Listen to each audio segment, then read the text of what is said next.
Welcome, and thank you to everyone for joining us for part one of our racial equity series, The History of Conservation. My name is Laura Riley. I'm the coordinator of Chicago Wilderness, and I wanted to let a few housekeeping rules for us today. Please place your questions into the Q&A function, and we will address those through parts of the conversation, as well as at a live Q&A at the end of the session today. If you have any technical issues, put those questions into the chat. Please remember to keep yourself on mute, and we will look forward to starting this presentation shortly. I want to invite you, if you're interested in more information about Chicago Wilderness, to please visit our website. I will drop that information into the chat, and join us for our next part two on April 1st.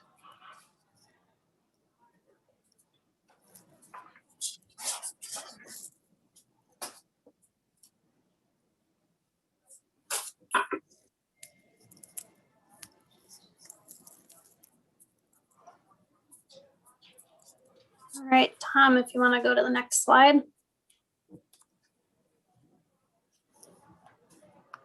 You can go on to the next one.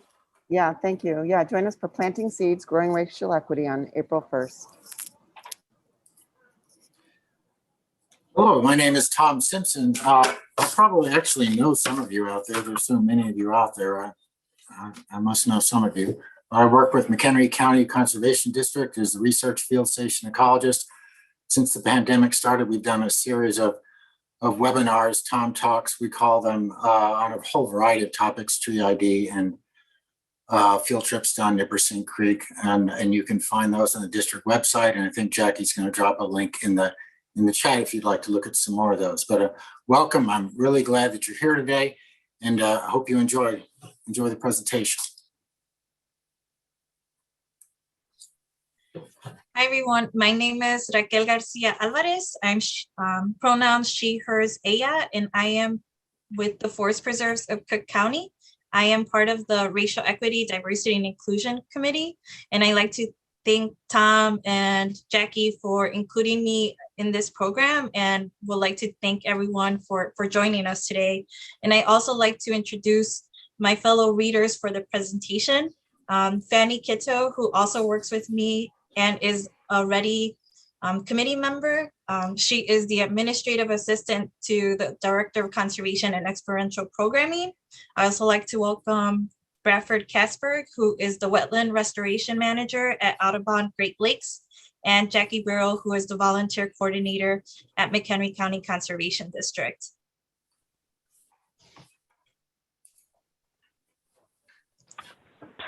Hi, JK. Kinja Sata Wainswane, Nila Miamia Metasania, Wayako Ane Shikakonge. Hi, my name is Brad Kasberg. I am a citizen of the Miami Tribe of Oklahoma who call this area and areas throughout the Illinois River Valley and Wabash River Valley are our home. And I do live in the city of Chicago, which in our language is Shikakonge. Working with the forest reserves here, we do want to acknowledge that we are on the ancestral homelands of many tribes, including the Council of the Three Fires group, the Ojibwa, Ottawa, and Potawatomi tribes. This is a place of trade and a place of cultural significance for many other tribes, including my own, the Miami, but also the Ho-Chunk, Menominee, Sauk, and Fox, and Meskwaki. And acknowledgement isn't just awareness, it's a commitment. It's a commitment for our respective organizations to develop deeper partnerships that advocate for the progress, the dignity, and the humanity of the many diverse Native Americans who still live and practice our heritage and traditions on this land today. And that goes beyond just those who have historically been tied to this region. This is one of the most diverse areas in terms of number of different tribes represented through our city's indigenous community. I do also want to add the image on the right is from a website, nativeland.ca, which is a really good opportunity for folks to look at sort of the historical connections to the land that many different tribes have. It's not perfect by any means, but it's a good guide for anyone who's interested in understanding their land a little bit better. Anyway, thank you. Yeah. So during this presentation, you may be hearing things for the very first time, which may create some discomfort or get you out of that comfort zone. And that's okay, because, you know, when you're out in your discomfort zone, you're learning. So we welcome for you to practice these norms for courageous conversation. We ask that you come curious and engage deeply, that you make no exceptions except good intentions, that you acknowledge your privilege and power, that you listen and pause before you try to defend. And, you know, if speak for yourself and not for a group. Use I statements such as I think, or I thought it was this way, you know, or what I heard you say was this. And also just welcome paradox.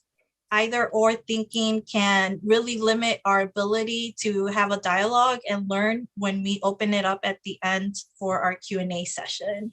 Thank you.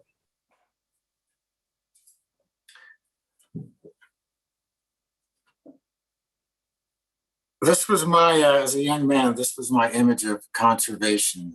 This is actually a picture from the late 19th. That wasn't me in the photograph. This is the late 19th century. And these are chestnut trees. You've heard about them, but you probably, no one alive today has ever seen them like this. You know, conservation was a heroic activity, strong men, big trees, and wilderness. That's what I started with a long time ago. And I still think conservation is heroic activity. But in fact, far more now than ever, but perhaps for different reasons. What we're going to do today is to listen to a lot of voices, and we're going to hear the voices of iconic figures in conservation. We'll hear the voices of historians who wrote about them, and we'll try to include the voices of at least a few of the people who were marginalized by the mainstream of conservation. The whole purpose is to try to locate the general arc of the story of conservation, to establish its social context, which to me is vital to understanding what we have today as a conservation movement, and to find the voices that were left out. I've had in the past 35 to 40 years the great honor of working with lots of people in conservation, my teachers at school, numerous people at the Morton Arboretum at the university, and now with the Conservation District and beyond around the Chicago area, who've made enormous contributions to conservation, far more than I have. And I've had the opportunity to work with institutions that have done a lot. So this is, but even celebrating conservation, which I do regularly, it has its limitations, and that's what we want to explore today. At least one set of limitations that are built into the history of conservation. And that's the reason for today's presentation, is to make conservation better. That's what I try to do every time I address an audience.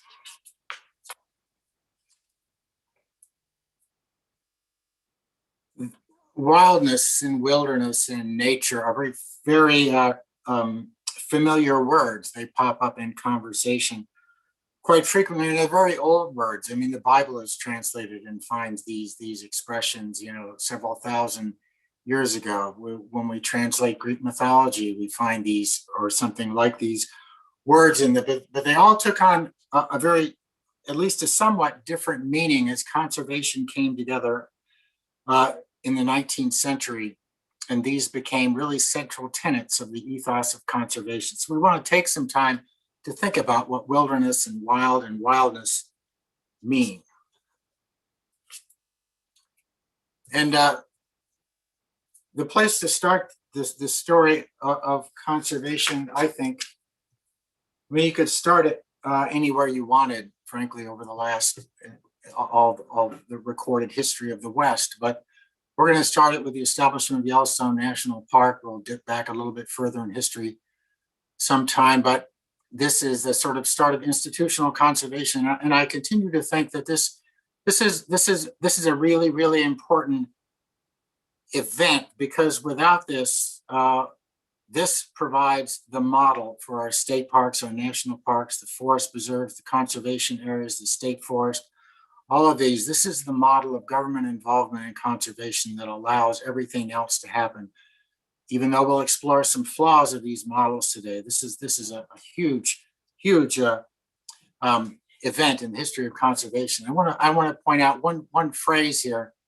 That all persons who shall locate or settle upon the same shall be considered trespassers and removed therefrom. That establishes a Western view of what nature is. It is a place without people, and we'll explore that many times over today. Probably no voice is more connected to the wilderness in America than Henry Thoreau, even though his life ended before Yellowstone was declared a park, before the institutional conservation we're familiar with today. His ideas were so clearly stated, so powerfully stated, they live today. I mean, between John Muir, Henry Thoreau, and Aldo Leopold, that's about 2/3 of the taglines and emails you get in our line of work. Is how powerful these expressions were. I don't want to focus on the wild. What does wildness mean here? And he uses the word wilderness. This, I would say, is before wilderness takes on quite its modern meaning in conservation, but it was used, this is evocative language, wildness. What is wildness to Thoreau? And he sort of says it here, it's about an unpeopled country. Again, wildness and wilderness has that element of the lack of people in it. This is fundamental to the Western worldview, at least the modern Western worldview, the worldview that, or the view of wilderness and wildness that come embedded in the history of conservation. John Muir has taken some lumps in the last couple of years because of some statements he made about Native Americans and African Americans, but we have to give him his due. He's a central figure in the origins of conservation and the institutions of conservation that we enjoy today. And in particular, in this word wilderness, in establishing what is really the modern meaning of wilderness. What does it mean to us today as conservationists? And John Muir was central to establishing that word wilderness.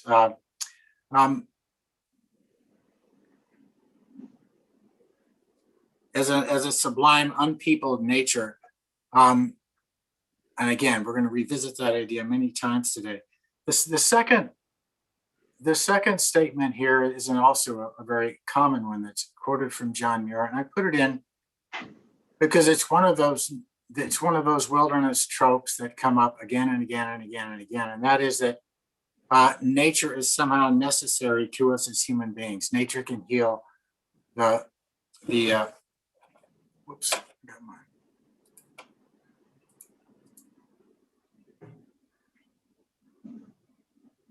It can heal and cheer and give strength to the body and soul alike. That idea that nature, wilderness isn't just pretty, that somehow it's necessary for us. This is a trope that comes up over and over again as we talk about wilderness and conservation.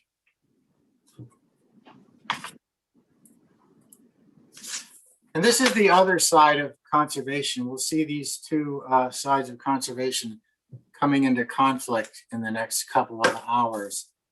The transcendental view, the Thoreau, the Emerson, the John Muir view of nature and as a sublime, unpeopled wonderland, and the view of the utilitarians, which is a philosophy that was current in the 19th century. It's part of the Enlightenment. It really looks at the rights and freedoms of the individual. The greatest happiness and the greatest number is the foundation of morals and legislation. It's Jeremy Bentham. I think his nephew, John Stuart Mill. Actions are right in proportion as they tend to promote happiness, wrong as they tend to produce the reverse of happiness. And by happiness is intended the pleasure in the absence of pain.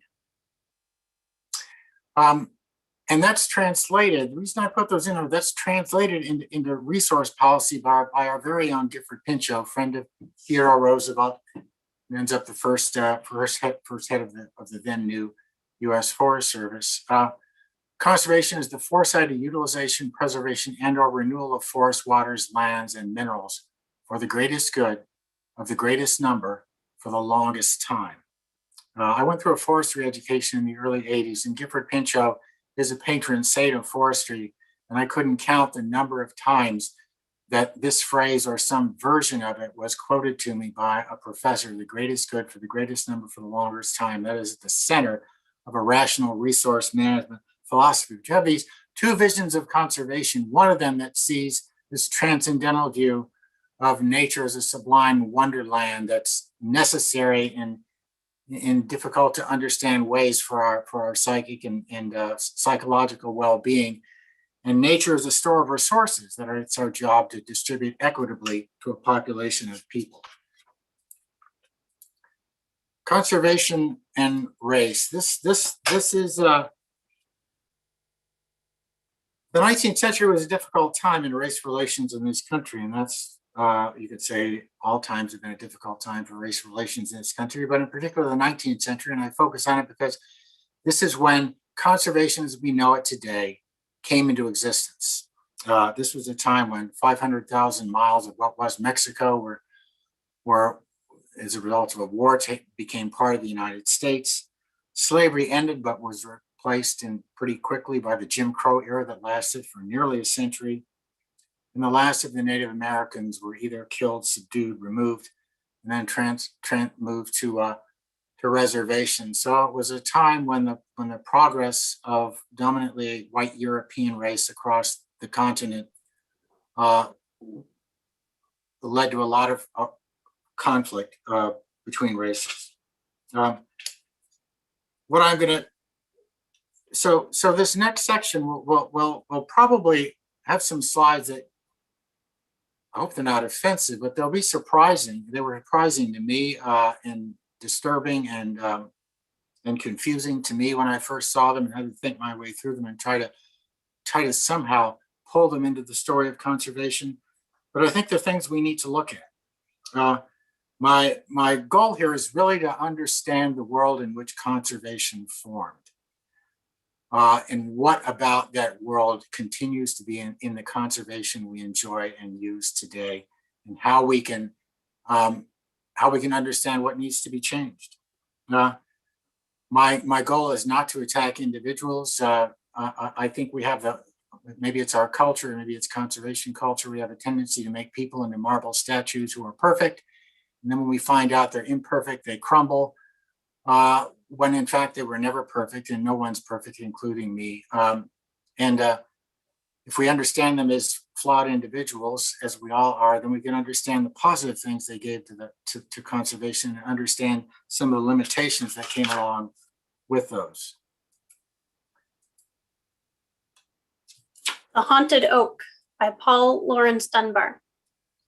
Pray, why are you so bare, O bough of the old oak tree? And why, when I go through the shade you throw, runs a shudder over me? My leaves were green as the best, I trow, and sap ran free in my veins. But I saw in the moonlight, dim and weird, a guiltless victim's pains. I bent me down to hear his sigh. I shook with his gurgling moan, and I trembled sore when they rode away and left him here alone. They'd charged him with the old crime and set him fast in jail. Oh, why does the dog howl all night long? And why does the night wind wail? I feel the rope against my bark and the weight of him in my grain. I feel in the throe of his final woe the touch of my own last pain. And nevermore shall leaves come forth on the bough that bears the ban. I am burned with dread. I am dried and dead from the curse of a guiltless man. And ever the judge rides by, and goes to hunt the deer. And ever another rides his soul in the guise of a mortal fear. And ever the man he rides me hard, and never a night stays he. For I feel his curse as a haunted bough on the trunk of a haunted tree. Paul Dunbar was actually internationally known African-American poet from around the turn of the last century. And this poem is a much longer poem. Some of these poems, I had to shorten them for the presentation. This really is the first couple of verses and the last couple of verses, the verses in the middle recount with painful clarity this lynching party and the lynching itself. And you should know that this poem, the speaker in the first verse and the last verse is the horse ridden by the judge. The lynching party includes the judge, the doctor, and the minister of the town. And the middle verses are the tree itself. And so the setup of the poem leaves the victim not only alone, but completely powerless and helpless, because even the authority figures of the town are there executing the lynching. And the reason I put this in there is this expresses one part. See, when I read this as a white man, I read it as an account of really an unspeakable cruelty in the past. But this is a part of the African-American experience of nature. I've heard it from the voices of many African-Americans over the last year and listening to podcasts and reading. And this is a part of the African-American experience of nature that we can't relate to it as part of the dominant white culture.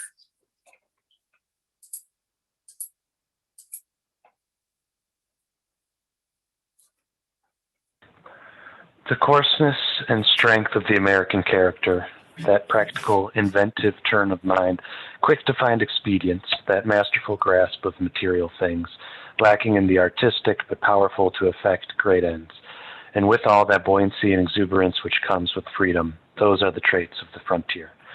Frederick Jackson Turner, historian, from his talk of the significance of the frontier in American history. Do you see yourself in this? Look closely. You should, because this is written about you. If you're a part of the European American experience in this country, what Turner is articulating here is how the European mind is shaped by the confrontation with the wilderness, with the frontier, and we could substitute the word wilderness here. How the distinctively American character, as opposed to a just translated European character, is shaped by that confrontation with the wilderness.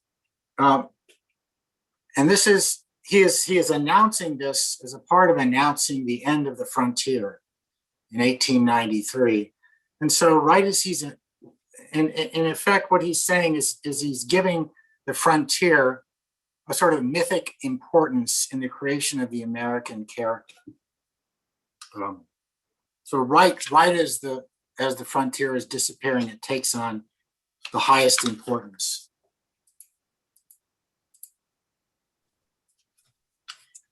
The world would probably have gone forward very little had it not been for the displacement of savage and barbaric peoples as a consequence of the armed settlement in strange lands of the races who hold in their hands the fate of the years. Theodore Roosevelt, From the Winning of the West, From the Alleghenies to the Mississippi, 1890. One of the darkest chapters in the history of science, at least in the last few centuries, has been it's called race theory at the time, scientific racism, biological racism. The idea that that we could separate the human race into different groups, and that with each one of those groups, we could find numerous characters that differentiated from one another. And most importantly, we could arrange them in a hierarchy from primitive to advanced, from the unfit primitive to the advanced fit individuals, borrowing from Darwin's idea of fitness and the survival of the fittest, that it was the most fit, the most advanced. And you can see it reflected here in Roosevelt's words. It's the races who hold in their hands the fate of the years is the European race, specifically the northern Nordic European race, as he referred to it. So in effect, Roosevelt is giving a sort of racial makeover to Turner's frontier thesis here. I mean, they're very similar in times, but he sees the American character not only coming from the confrontation with the frontier, which was a very important idea for Roosevelt, but also in the subduing of primitive peoples. Both of these things together create the American character, the European American character.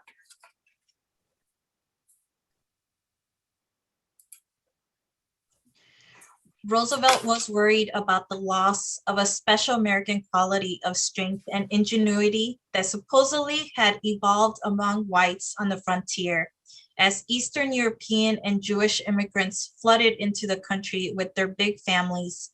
He warned of impending race suicide. He dispatched Pinchot to study the problem. The American Eugenics Society, to which Pinchot belonged, sponsored hundreds of fitter family contests at rural fairs, Charles Wolford, Conservation and Eugenics. When I saw this slide months ago as I was doing research for these presentations, I couldn't take my eyes off of it because the younger people on this slide might have been my grandparents, not the baby. Some of the young mother and father there in the center might have been my grandparents, very nearly. So it's quite immediate to me.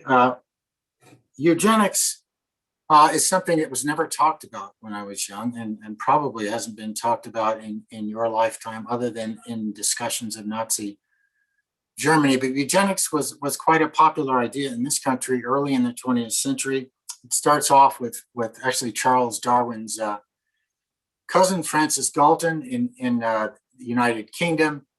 It then comes over to this country about 1900, and then becomes very popular. It becomes a widespread idea. These fitter family contests were widespread around the country. This particular image, I think, is 1920 in the Kansas Free Fair, but there were images, could have been images like this from a variety of places in the country. Oddly, eugenics was a part of the progressive movement at the time. This is how politics shift and move over time.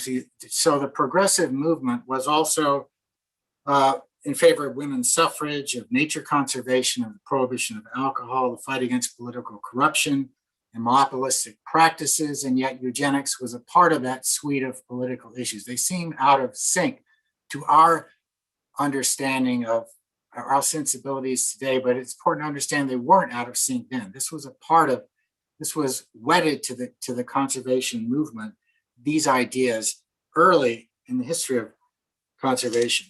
So it's really not surprising that nature conservation and eugenics got tangled up together, because it was a part of at least the mainstream conversation in society.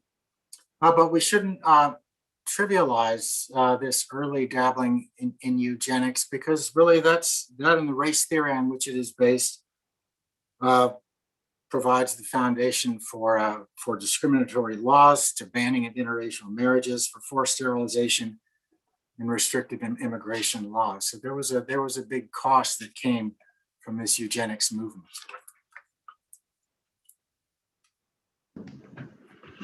Summer in the South by Paul Laurence Dunbar. The oriole sings in the greening grove, as if he were halfway waiting. The rosebuds peep from their hoods of green, timid and hesitating. The rain comes down in a torrent sweep, and a night swell warm and piney.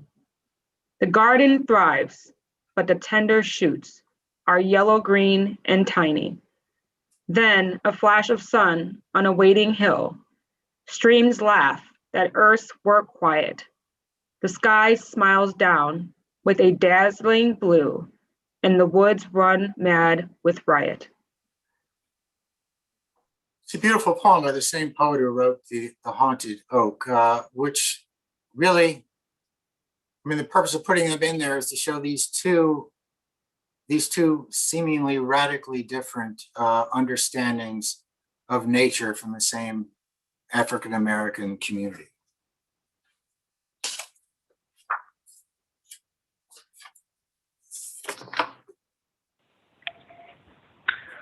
A rigid system of selection through the elimination of those who are weak or unfit, in other words, social failures, would solve the whole problem of racial decline in 100 years. It can be applied to an ever-widening circle of social discards, beginning always with the criminal, the diseased, and the insane, and extending gradually to types which may be called weaklings rather than defectives, and perhaps ultimately to worthless race types. The Passing of the Great Race by Madison Grant, friend of Theodore Roosevelt, co-founder of the Bronx Zoo, and founder of the American Bison Society, 1916. This is hard to read, isn't it? Hard to listen to. Madison Grant was not a crank operating out of a basement somewhere. He was a very well established and important conservationist of this time, friend of Roosevelt.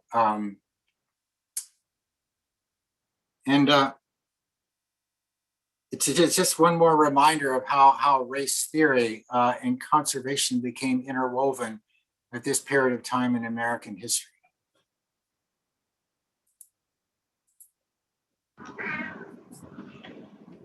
Harriet Tubman, born into slavery, spent much of her young life in close contact with the natural world, giving her the skills she used expertly in her own quest for freedom in 1849.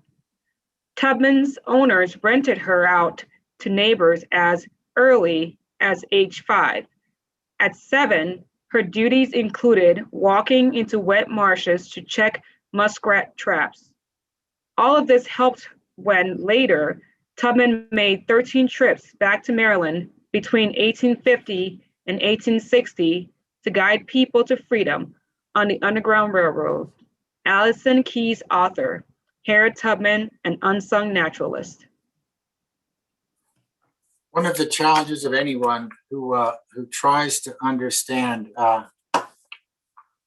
the intersection of race and conservation is to find voices of people of color.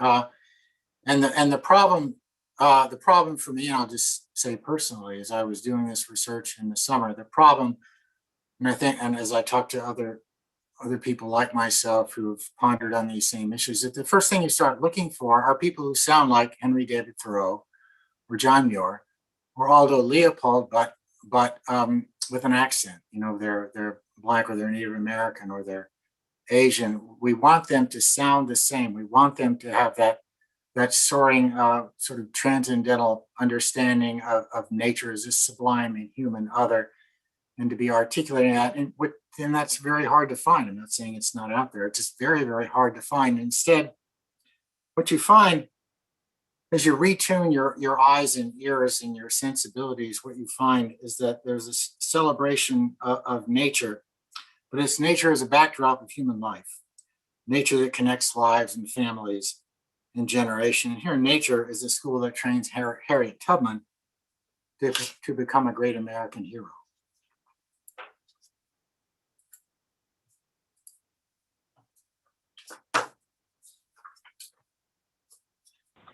The Dawes Severalty Act of 1887, each Native American family was offered 160 acres of tribal land to own outright. These newfound landowners could farm it for profit like the other farmers in the West. Congress hoped that this system would end the dependency of the tribes on the federal government, enable Indians to become individually prosperous, and assimilate the Indians into mainstream American life. To that effect, the Dawes Act was widely resisted. Tribal leaders foretold the end of their lifeways and a further loss of communal land. When individuals did attempt this new way of life, they were often unsuccessful. And I spoke with them and wanted to add that there are direct quotes in Congress, I believe in the Senate, talking about how this action of taking what was reservation land into collectively held land and putting it into individual people's title was explicitly to destroy the sense of community and collectivism within tribes. That wasn't just a byproduct. That was an explicit goal, was to take out take out any ability for tribes and communities to work together and hold land collectively in ways that correspond to our traditional practices.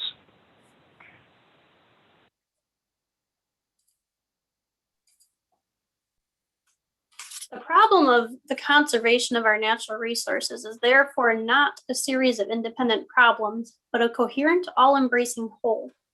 If our nation cares to make any provision for its grandchildren and its grandchildren's grandchildren, this provision must include conservation in all its branches, but above all, the conservation of the racial stock itself. Irving Fisher, Report on the National Vitality, Its Waste and Conservation, 1908. You know, from a modern perspective, it is very hard to understand how the conservation of prairies and oak savannas ever got wound up in race theory and eugenics. And it would be easy to say that's impossible. It couldn't have, and yet it did. Historically, it did. It wasn't just one institution that got off on the wrong track. It was many institutions. It wasn't just one person. It was many. Anyway, from the common practitioner up to the President of the United States himself, these ideas were thoroughly interwoven in the pre-war years, pre-World War II years. And it was really only with the rise of Nazism in the 30s, Holocaust that became increasingly obvious and then blatantly obvious as the war ended, that really took these ideas off the table. Polite conversation couldn't include the word eugenics, and it couldn't include the idea of an explicit race theory, at least not polite conversation. And so being raised as a little boy in the 1950s, I was born in 1952, I never heard these words. I never knew that this was, I wish my mother were still alive today and I could ask her about this, but she's not. She would have been a little girl. This picture is from the 1920s, so it would have been before my mother was born, but during the 1930s, she would have been alive and would have known, could have given me some firsthand account of this. But this is certainly a part of the history of conservation. And specifically, this slide is about the picture in the background are Jewish immigrants. In 1924, we passed very restrictive immigration laws that essentially eliminated Asian and African American immigrants altogether, and greatly restricted Southern Europeans, Eastern Europeans, and most specifically Jews from coming into this country. And the reason we did that is to preserve the racial stock itself. We shouldn't kid ourselves about it. So all these ideas, while they seem only distantly, if at all related, were actually a part of the same movement in the 20s and 30s.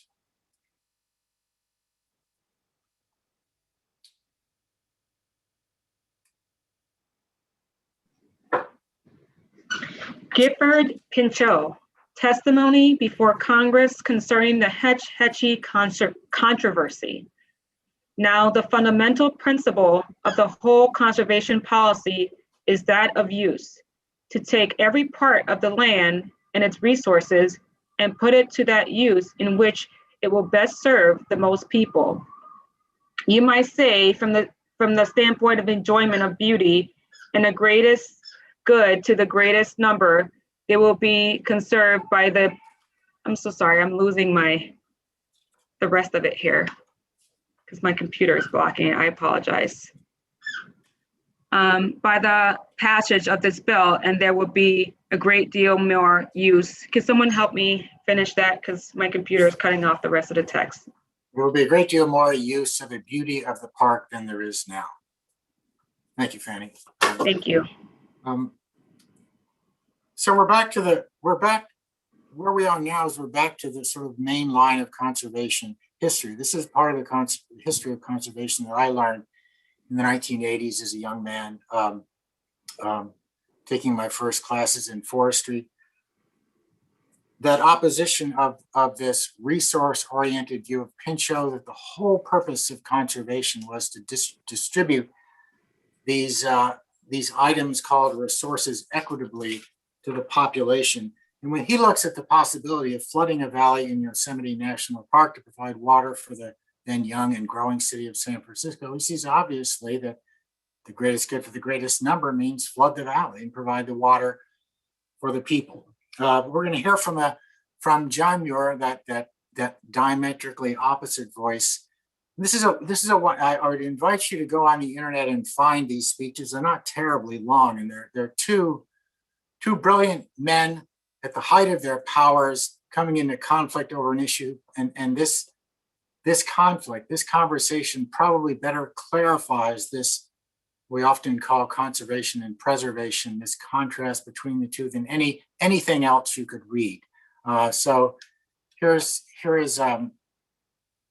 John Muir's retort.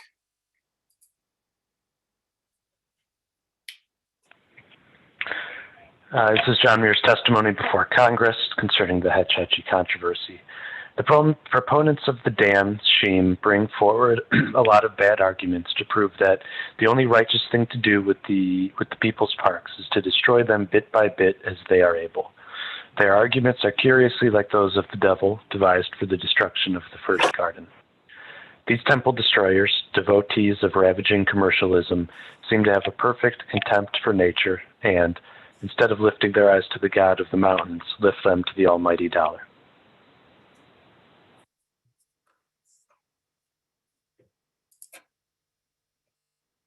Oh, the last thing I wanted to say about this confrontation of these two sort of diametrically, in many ways, opposite points of view, is that conservation, as I learned it, this was the defining controversy of conservation. But I would ask you, who's not included in the conversation between John Muir and Gifford Pinchot? And that's really what the presentation today is about, not to diminish this confrontation or the individuals who participated in it, but to ask who has been left out.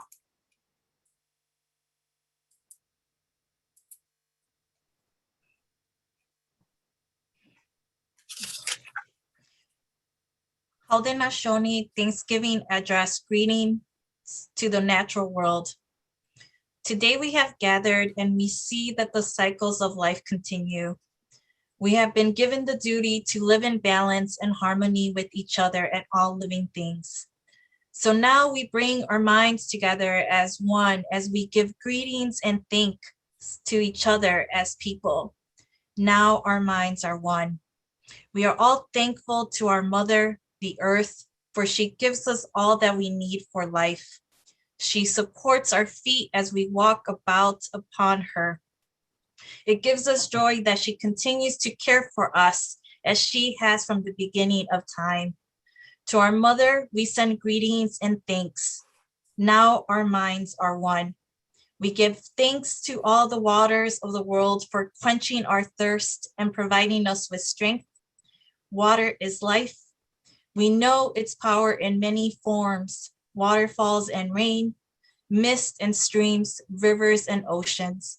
When with mind, we send greetings and thanks to the spirits of water. Now our minds are one. Now we turn our thoughts to the Creator or Great Spirit and send greetings and thanks for all the gifts of creation. Everything we need to live a good life is here on this Mother Earth. For all the love that is still around us, we gather our minds together as one and send our choicest words of greetings and thanks to the Creator. Now our minds are one. We have now arrived at the place where we end our words. Of all the things we have named, it was not our intention to leave anything out. If something was forgotten, we leave it to each individual to send such greetings and thanks in their own way. Now our minds are one. It's a beautiful prayer. It's actually a much longer prayer. I invite you to look it up on the internet. If you ask for a PDF of this presentation, there'll be links on most of these pages that will guide you to the full length version of this. I mean, remember comes from an oral tradition, so it may have been written down differently by different people, but it's a beautiful prayer, and I think it's one that's for people like me, European American. It's easy to understand this intellectually. I can follow what's being said, and I can understand. I can appreciate its poetic structure and its beauty and language. But that's not really the point of a prayer, is it? I would submit for myself, and maybe for most other people like me, that it may be difficult, if not impossible, to actually believe in the world of spirits, a world full of spirits. And it's that world to which this poem is addressed. It's directly addressed to a world full of spirits. And I say that because I think this does justice, or at least comes closer to doing justice to the people who wrote it, rather than assuming that just anyone can come up and read it, and understanding that it encodes a very, very different relationship to the world than I grew up with, and that the culture that shaped me as a boy, a young man, and now an older man.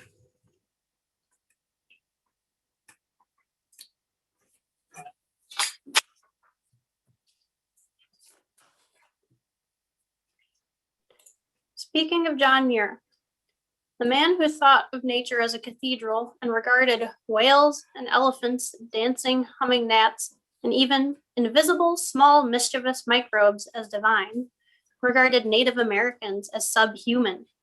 Later in California, he called them dirty, garrulous as jays, superstitious, and lazy. Justin Noble, The Miseducation of John Muir. How many centuries Indians have roamed these woods, nobody knows, but probably a great many. And it seems strange that heavier marks have not been made. Indians walk softly and hurt the landscape hardly more than the birds and squirrels. John Muir, from John Muir, Racist or Admirer of Native Americans, by Raymond Barnett. I can say this about most any of the characters in the history of conservation. He was a complicated person. Human beings tend to be complicated, and if you actually get to know them, and I don't, of course, didn't know John Muir, but he left so many writings, and he's been written about. He was obviously a very complicated person. The purpose of this presentation isn't to come to a final conclusion about who John Muir was and whether we should like him or not. That's up to you. I'll let you do that on your own. But I think because he was such an important person in the early days of conservation and establishing the wilderness ideal at the very center of the conservation movement, it's worthwhile to say that pretty consistently, even though the second of these quotes is offered by a person who's defending him, Mr. Barnett, in that quote, John Muir is dismissive of the ecological agency, the importance of Native Americans as ecological actors, even if he shows at least some respect for them as human beings. The first quote is really refers to some things that John Muir said. I mean, I could have made these quotes very long that would probably, to the modern ear, seem racist, frankly, if you were to hear them. But as I say, this is a complicated person 100 years ago. But he was dismissive of the ecological importance of Native Americans, and he was also in support of their removal from the early national parks. Those are two, I think, pretty much facts of conservation history, and both of those are legacies that we still deal with today.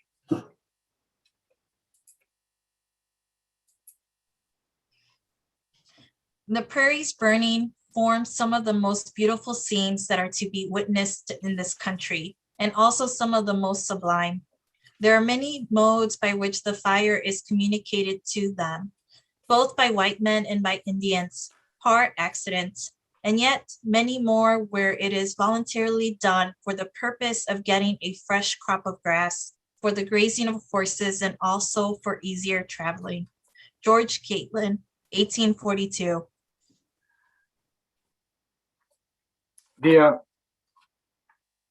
George Catlin, the painter, traveled around the American West extensively. It has a wonderful collection of paintings of Native Americans in there. going about their lives prior to at least any major influence of European society, which was on the Eastern horizon at the time. And here he talks about what I will call agency, about Indians not simply as occupying land, as living out there, but actually having an effect on it, shaping the land around them. It's a point that I make constantly as an ecologist to try to get people to understand that the landscapes of the Chicago area were a cultural landscape. They were shaped by at least 12,000 years of human habitation, use of fire and farming in some areas, and hunting. All of these things shaped the landscape that we would later mistake and call a wilderness. As early as 1813, Thomas Jefferson observed that, he said, Indian fire is the most probable cause of the origin and extension of the vast prairies in the Western country, where the grass, having been of extraordinary luxuriance, has been made a conflagration sufficient to kill the old as well as the young timber. So really 30 years before Catlin, and this idea of Indians as agents, as changers of a landscape, as being intimately involved in living in and changing a landscape around them was not an unusual idea. And we're going to, and I make that point because we'll see how that changes by the end of the century. A national park that never happened. This strip of country, which extends from the province of Mexico to Lake Winnipeg on the north, is almost one entire plain of grass, where live and flourish the tribes of Indians. And what a splendid contemplation to imagine them preserved in their pristine beauty and wilderness in a magnificent national park where the world could see for ages to come the native Indian in his classic attire, galloping his wild horse with sinewy bow and shield and lance amid the fleeting herds of elks and buffaloes. George Catlin, 1841, from artist George Catlin, proposed creation of national parks. I mean, you might fault the author here for sort of proposing Native Americans as objects in a sort of continental museum, but he was at least imagining a national park. Now just try to imagine the difference between this national park and the national parks we actually ended up with, this national park that includes its human inhabitants.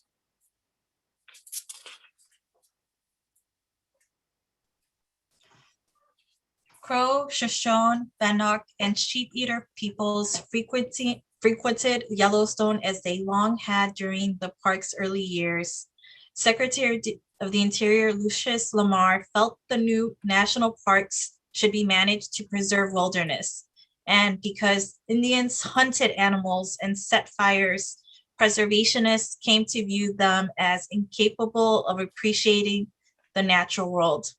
The magnitude of the change of paradigms from Catlin's wilderness park inhabited by American Indians to the austere and pure wilderness of Muir depeopled the landscape, not just in fact, but more incredibly in the minds of the general population. This is an excerpt from Ethnic Cleansing and America's Creation of National Parks, Isaac Cantor.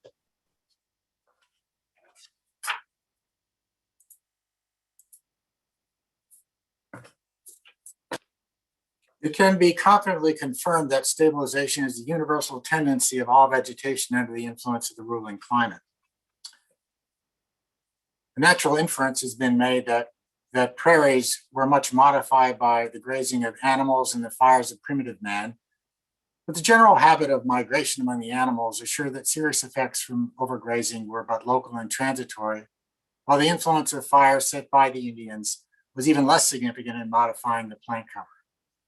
Frederick E. Clements, Nature and Structure of Climax, 1936. Frederick Clements is one of my favorite characters in the history of ecology, history of science, because he had such a huge influence on 20th century ecology, much more than I think he's given credit for. And this, while he doesn't invent the idea of the process of succession. He is certainly his original exponent of that and shapes it in the minds of a whole scientific community as a natural process of change. And just stop to think about that for a minute. A directional natural process of change. So this happens everywhere. It could be a lake turning into a bog, turning into a forest. It could be bare rocks turning into a forest. It could be a lot of things, but this is a natural process, which means if you actually accept that this is the way nature works, that any human interference with that is simply a disturbance. It simply gets in the way of this natural, what nature already knows what to do, and nature is going about doing it, and people can only get in the way. And so you see, right at the end of the 19th century, Clements and other scientists, certainly Henry Coles in the Chicago area, more or less had to write Native Americans out of the ecological history of North America, or what they had was you had a theory about succession, but it really didn't explain anything because the landscape, you accept the landscape as an artifact of culture, then a natural process can't explain it. And so you have this great division. This happens rather suddenly, and it's really with the birth of the science of ecology in the 1880s and 1890s, and the early American ecologists, Coles and Clements and others, that you see Native Americans simply disappear from the story of the vegetation of North America, and they really don't come back again, at least in mainstream literature, as far as I can tell, until the 1980s. So for more than half a century, they simply disappear, and we explain the landscape as the result of a natural process. So science, which we accept as the rational arbiter that we go to for the facts of the situation, can get involved in the politics of the day, just as it did with race theory at the end of the 19th century, and here with a sort of related obscuring of Native American influences on the landscape. Science eventually got it right, but occasionally gets it wrong for a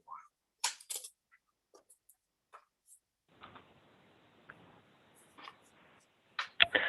Native Americans had been managing their environment for thousands of years. American landscapes after 1492 were emptied or widowed by epidemic disease that killed the majority of their human inhabitants. The ecosystem shook and sloshed like a cup of tea in an earthquake. The forest that the first New England colonists thought was primeval and enduring was actually in the midst of violent change and demographic collapse. Charles Mann from 1491, New Revelations of the Americas Before Columbus. And as we gaze into the mirror of the wilderness holds up for us, we too easily imagine that what we behold is nature, when in fact we see the reflection of our own unexamined longings and desires. We mistake ourselves when we suppose that wilderness can be the solution to our culture's problematic relationships with the non-human world, for wilderness is itself no small part of the problem. William Cronin from Uncommon Ground, Rethinking the Human Place in Nature. When I originally read Cronin was, I think it was the very late 80s, around 1990. That was when I started the Morton Arboretum, and I read this in the early days there. And at first I understood it as an assault on the ideal of wilderness. So the idea of wilderness is an unpeopled landscape, and it certainly is. Cronin, he wrote another book that I actually used when I was a college professor about Native American cultures in New England and the contact between Native Americans and European cultures there. So he's a really good author to read. But as I reread it this time, I see something else there also, and that is the word our. We see the reflection of our own unexamined longing and desires. And I would simply ask you, who, that's a possessive pronoun, who is it referring to? Is it referring to the descendants of slaves? Is it referring to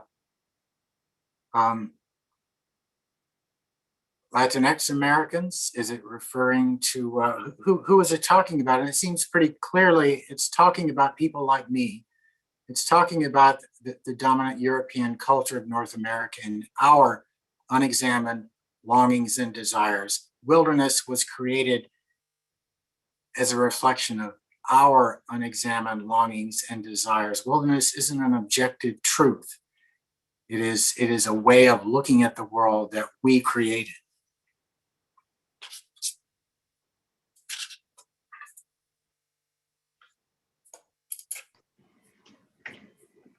Wilderness is the raw material out of which man has hammered the artifact called civilization. No living man will see again the long grass prairie, where a sea of prairie flowers lapped at the stirrups of the pioneer.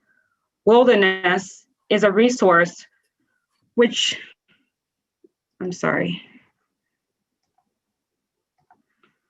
I apologize. Yeah. Okay. Wilderness is a resource which can shrink but not grow. Creation of new wilderness in the full sense of the word is impossible. Aldo Leopold, Sand County Almanac, 1949. Land Health, Aldo Leopold, a Sand County Almanac, 1947. The most important characteristic of an organism is a capacity for internal self-renewal, known as health. It is now generally understood that when soil loses fertility or washes away faster than it forms, the land is sick. The disappearance of plants and animal species without visible cause, and eruption of others as pests must, in the absence of similar explanations, be regarded as symptoms of sickness in the land. And I can't see the rest of it. I'm sorry. Okay, I can't get rid of it. That's fine. That's fine. Good job. Aldo Leopold, I think Aldo Leopold is the colossus of late 20th century conservation. I mean, his ability to unite the two warring factions of conservation of the strict utilitarian forester agricultural view and the transcendental preservation view of conservation are remarkable, and he's almost a divine figure in both camps, and that's a remarkable accomplishment. But two things I wanted to point out here. One is wilderness, because there is probably no human being more responsible for fusing wilderness at the center of conservation culture in the late 20th century than Aldo Leopold. It is obviously his highest, it's the epitome, the highest achievement of nature is wilderness. And that's right at the center of what it means to be wild and what it means to be nature. And the second thing I wanted to point out is the idea of land health. It comes from his essay on the land ethic. Both of these ideas are key to that fusion of the utilitarian and transcendental preservationist sides of conservation. But I want to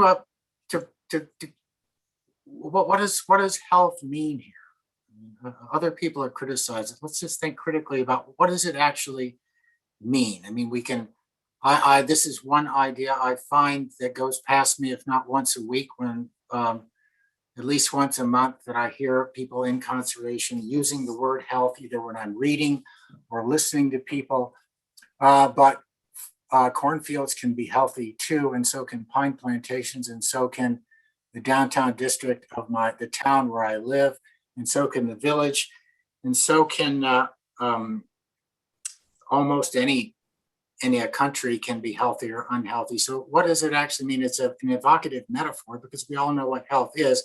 Does it have any real content beyond that? And the reason I ask that is because if what we say is we're pursuing health, what are we actually, is it actually explaining what we're doing, or is it actually a gloss that rather covers up what we're actually doing? And I think we need to ask that question because we need to be honest with ourselves. We can't be honest with ourselves about why we do what we do.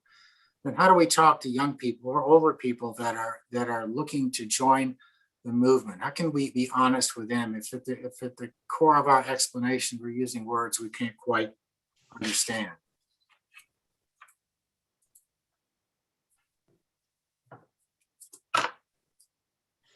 Unkindness to anything means an injustice done to that thing. If I am unkind to you, I do you an injustice or wrong you in some way. On the other hand, if I try to assist you in every way that I can to make a better citizen, in every way to do my very best for you, I am kind to you. The above principles apply with equal force to the soil. The farmer whose soil produces less every year is unkind to it in some way. That is, he is not doing by it what he should. He is robbing it of some substance it must have, and he becomes, therefore, a soil robber rather than a progressive farmer. George Washington Carver, Being Kind to the Soil, 1914. I put this quote in because it seems strikingly similar to, in many ways, than 30 years before Aldo Leopold's articulating the land ethic and land health. Notice the difference in the metaphors. The health is the property of this, metaphorically, it's the organism of land. Health is a property of the organism. And here, Carver, in explaining soil, he's really using the metaphor of justice. He calls, if I'm unkind to you, I do you an injustice. You're doing an injustice to soil. So two different ways, really, of looking at a very same principle, two different metaphors. You could ask, well, George Washington Carver really isn't known as a conservationist other than the limited field of agriculture, and then mostly for his contributions to African American. He really spent his whole career working with poor African American farmers in the Deep South. But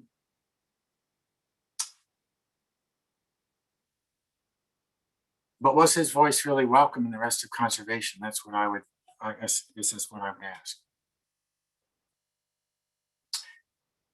And this is, I mentioned before when we talked about Harriet Tubman briefly, about looking for voices of people of color, and that it was difficult for me to begin with because I was looking for a Black Henry Thoreau or a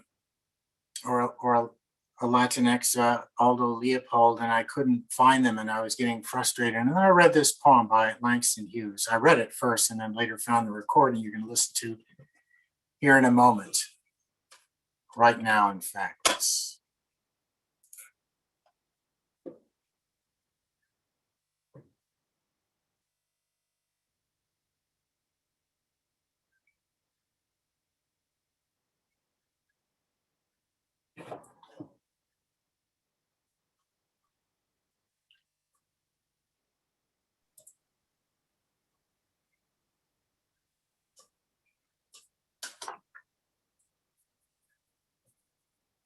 Hey, Tom. Yes. We are not hearing the audio, so I think you may have to reshare your Okay. screen and All right. check the box for share audio. Okay.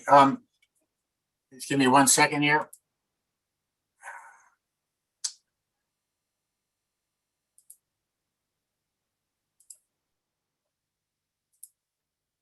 Okay.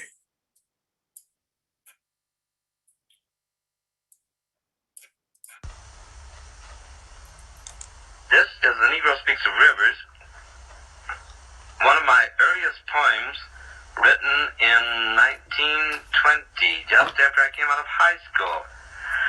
The way this poem came to be written was that I was going to Mexico to visit my father who lived in Mexico City, and on the train going across the Mississippi River just outside St. Louis, I looked out the window and I saw this great muddy river flowing down toward the heart of the South, and I began to think about what this river meant to the Negro people, how, in a sense, our history was linked to this river, how in slavery time my grandmother told me that to be sold down the Mississippi was one of the worst things that could happen to a Negro slave. And then I remembered that I'd read about Abraham Lincoln going down the Mississippi as a young man, and he went on a raft to New Orleans, and he saw human beings bought and sold in the slave market there, and he was so horrified by this that he never forgot it. And many years later, of course, we know that it was Lincoln who signed the Emancipation Proclamation. And so, as the train went on into the gathering dusk, because it had been about sunset when we crossed the river, I took my father's letter out of my pocket and began to write down on the back of his letter this poem, The Negro Speaks of Rivers. I've known rivers ancient as the world and older than the flow of human blood in human veins. My soul has grown deep like the rivers. I bathed in the Euphrates when dawns were young. I built my hut near the Congo, and it lulled me to sleep. I looked upon the Nile and raised the pyramids above it. I heard the singing of the Mississippi when Abe Lincoln went down to New Orleans, and I've seen its muddy bosom turn all golden in the sunset. I've known rivers, ancient, dusky rivers. My soul has grown deep like the rivers. So this poem was a revelation for me because it first of all, I thought I loved poetry, and it just resonated inside of me when I read this poem. It was such a beautiful poem about nature, really about rivers, but it was also about people. And it really announces this deep soulful connection between ages, long ages and people. And it's in that sense, I realized that when I was looking in the wrong direction for the voices of people of color that are relevant to how we think about conservation today. So this very poem was a big deal for me when I saw it.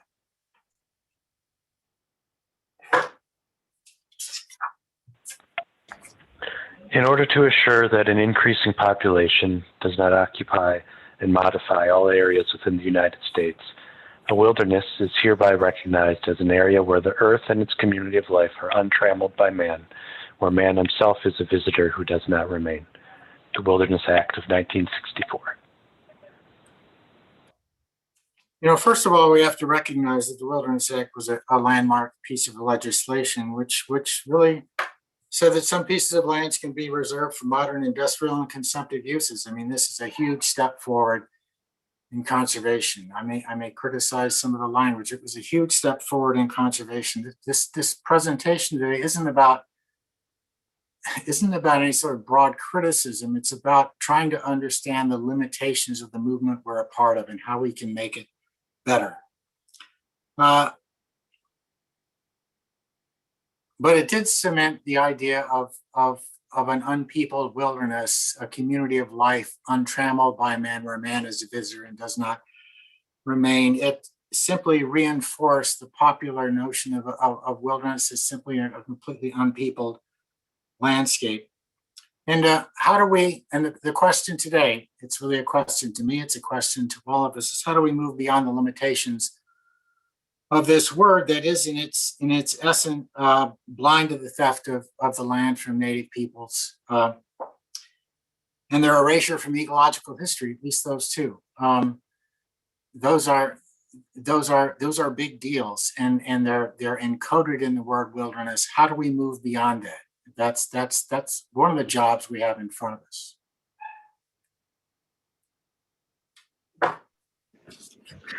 Why should we tolerate a diet of weak poisons, a home in insipid surroundings, a circle of acquaintances who are not quite our enemies, the noise of motors with just enough relief to prevent insanity? Who would want to live in a world which is just not quite fatal? The road we have long been traveling is deceptively easy, a smooth superhighway on which we progress with great speed, but at its end lies disaster. Rachel Carlson, Silent Spring. In 1952, Dorothy Buell founded the Save the Dunes Council for the purpose of preserving the remaining dunes as additions to the existing but small Indiana Dunes State Park. Today, the Save the Dunes Council continues to be active. Their mission is to preserve, protect, and restore the Indiana Dunes. She famously said, "We are prepared to spend the rest of our lives, if necessary, to save the dunes." National Park Service. So two women who changed the conservation, one nationally and one locally. Rachel Carson is certainly the more famous nationally. Her book, Silent Spring, really changed the ground of conservation in this country. Her criticism of unregulated use of pesticides. We don't know what would have happened had she not written that book. We may have no bald eagles today if she hadn't written that book. They may have delayed action on that long enough that we would have lost all of them.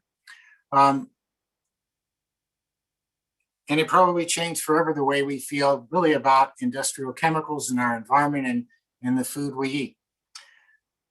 Dorothy Buell, on the other hand, was really a local actor. Dorothy Buell was the leader of a women's group, originally a women's group, the Save the Dunes Society, centered in the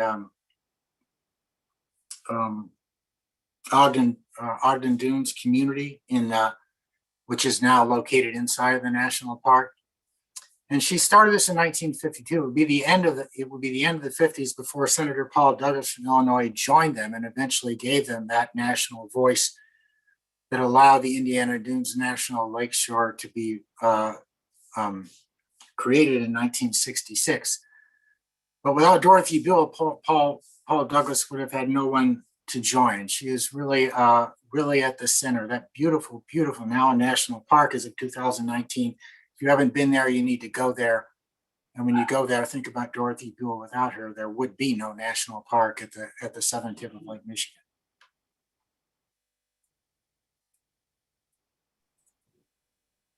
I grew up in a small town in North Carolina where most of the white people were farm owners and the black people were hired hands.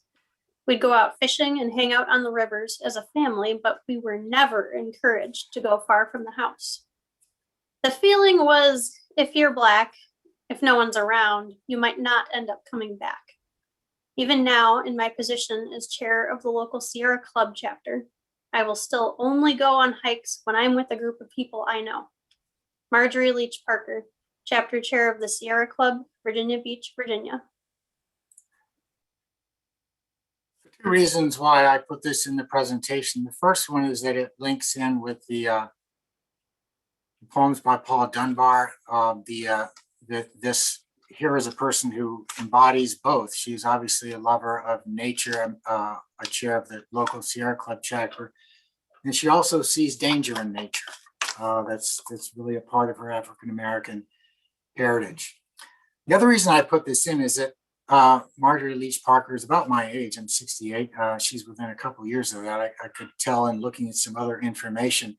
And so when she is a child growing up in a small town in North Carolina, I'm a child on the south side of Nashville, Tennessee. And I spend my days in the summer, whenever I can, walking along a nearby stream called 7 Mile Creek. And the 3 years we lived there were those years in which I bonded deeply psychologically with nature. It was a refuge. It was a wonderful place to explore for a curious young boy, to turn over rocks and to catch crawfish and snakes. And my parents never told me not to do that. My father, who was my idol, never told me. He was really the reason why I became interested in nature. All of his stories about nature as a little boy in a small town in Kentucky in the Great Depression. And so that, what would have been different in my life if my parents had told me, don't go there, it's dangerous, don't go there, Tom? How would my life have been different? Would I be talking to you today? Would I have become a conservationist or ecologist at all? I mean, I don't know the answer to that question, but this became very personal the more I thought about Marjorie Leach Parker.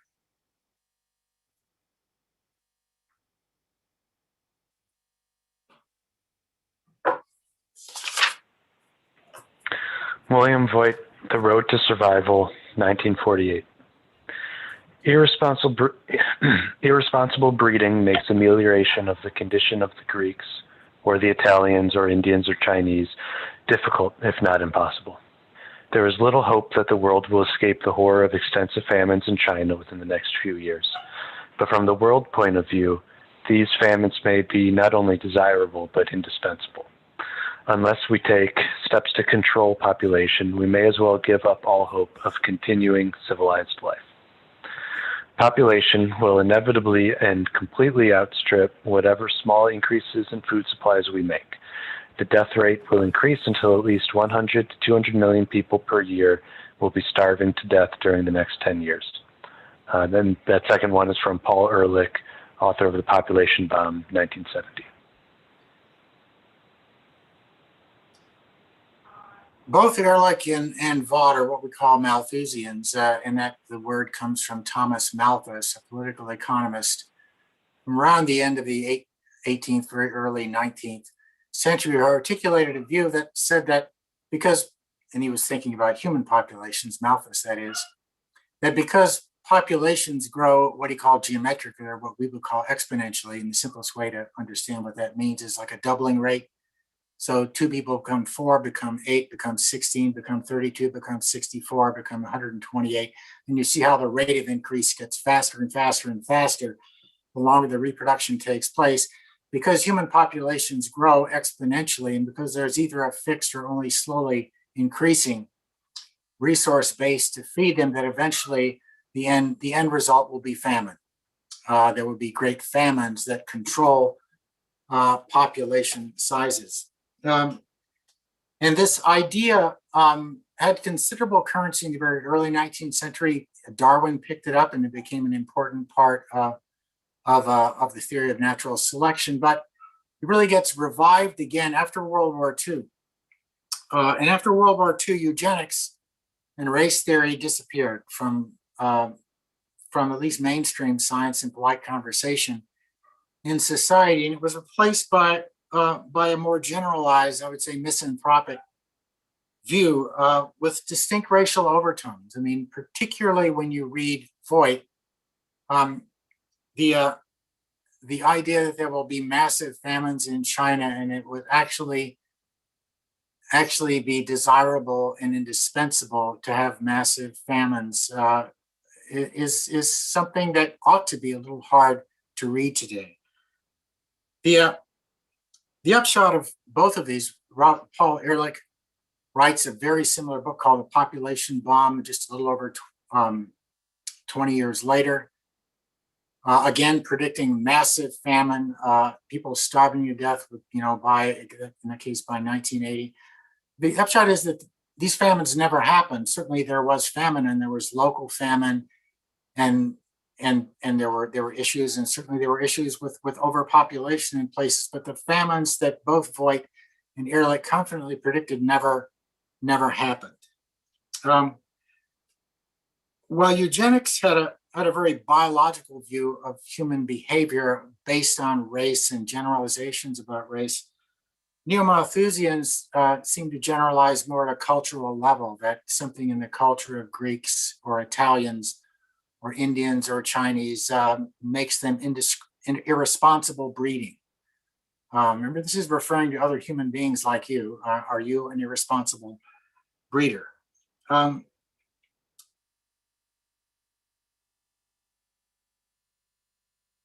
so we could say that Neo-Malthusianism has died down. I don't hear as much about overpopulation problems today for the very reason that fertility rates have gone down worldwide, particularly in this country to below the replacement level. In Europe, the decline is even greater, particularly I think Italy is one of the lowest population growth or fertility rates in the world today.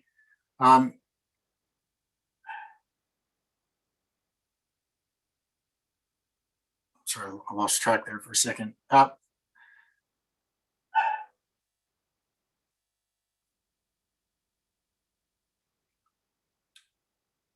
So we have that Neo-Malthusianism isn't current right now, but think about the structure of the argument in Malthusianism in general. Neo-Malthusians, Vaught in Ehrlich here. You have a, the problem is a rapidly expanding human population, or it could be population resource use, or it could be the land consumed by people.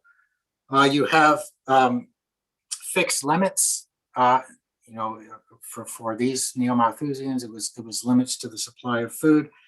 You have an apocalyptic outcome, massive famine.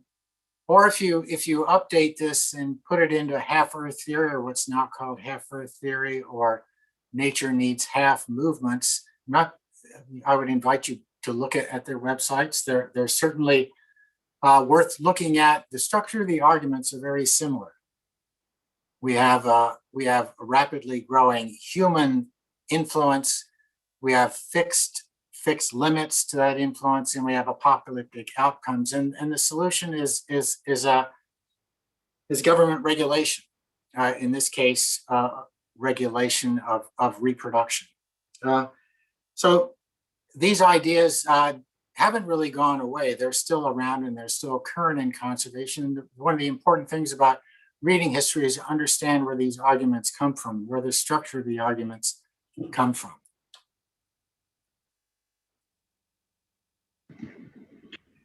The rising opportunity cost of having children discourages parental demand for children and encourages married women's participation in the workforce.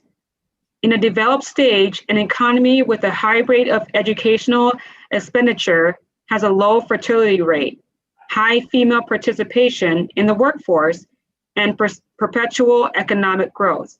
H. Yang, Education, Married Women's Participation Rate, Fertility and Economic Growth, 2000. Yang is articulating a fairly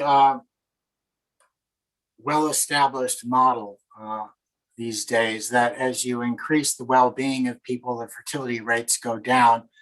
And so people are not irresponsibly having children. They're having children because they want more children, because the only way to provide security for themselves and their older relatives is to have children. And because many of those children will die, healthcare is poor. And so there are reasons people have children. When you make their living conditions better, when you give them influence over their future, when you provide programs that give them some security later in life without as many children, when you give them plenty to eat, when you give them health care, they decide to have fewer children. It's exactly what's happened across the developed world and now in the developing world as birth rates go down and down and down around the world. So the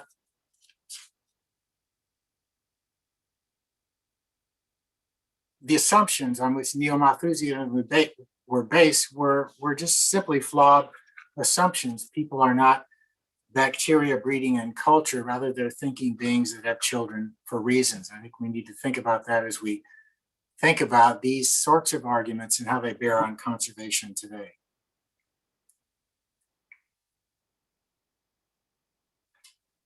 Ecological restoration, you can find demonstrations of things that look like ecological restoration very early in the 20th century. We'll look at one of those here in just a minute, where gardens of native plants are established at academic institutions, sometimes small, sometimes large.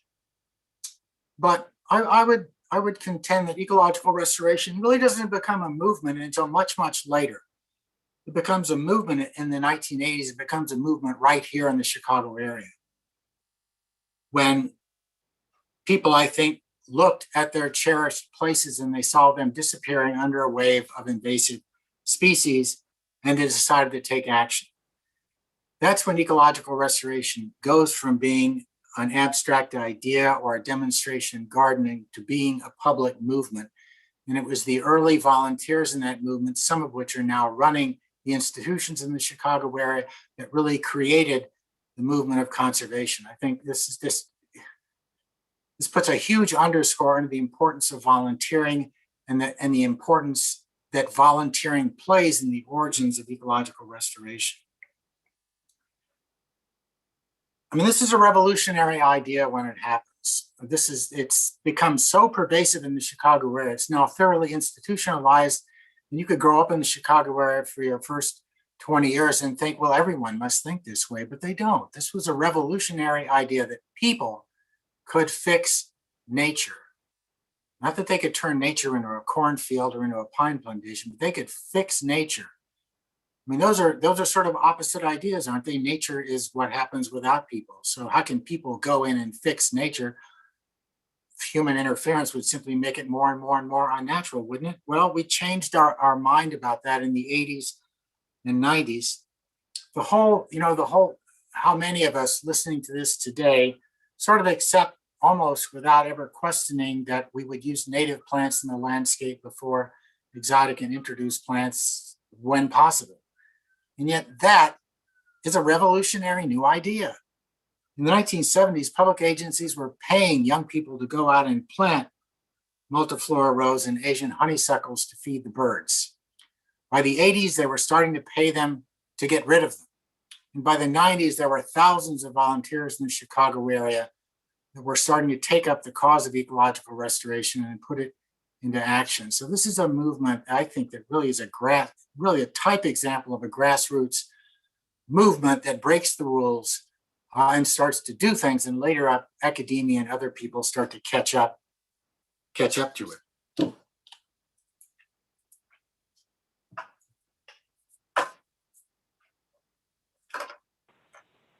Aldo Leopold, dedication of the University of Wisconsin Arboretum, 1934. If civilization consists of cooperation with plants, animals, soil, and men, then the university which attempts to define that cooperation must have, for the use of its faculty and students, places which show what the land was, what it is, and what it ought to be. It is with this dim vision of its future destiny that we have dedicated the greater part of the Arboretum to a reconstruction of the original Wisconsin, a sample of what Dane County looked like when our ancestors arrived here in the 1840s. Aldo Leopold was by this time a very, very important person in the world of conservation. He was asked to give this dedication address. He was on the faculty at the University of Wisconsin.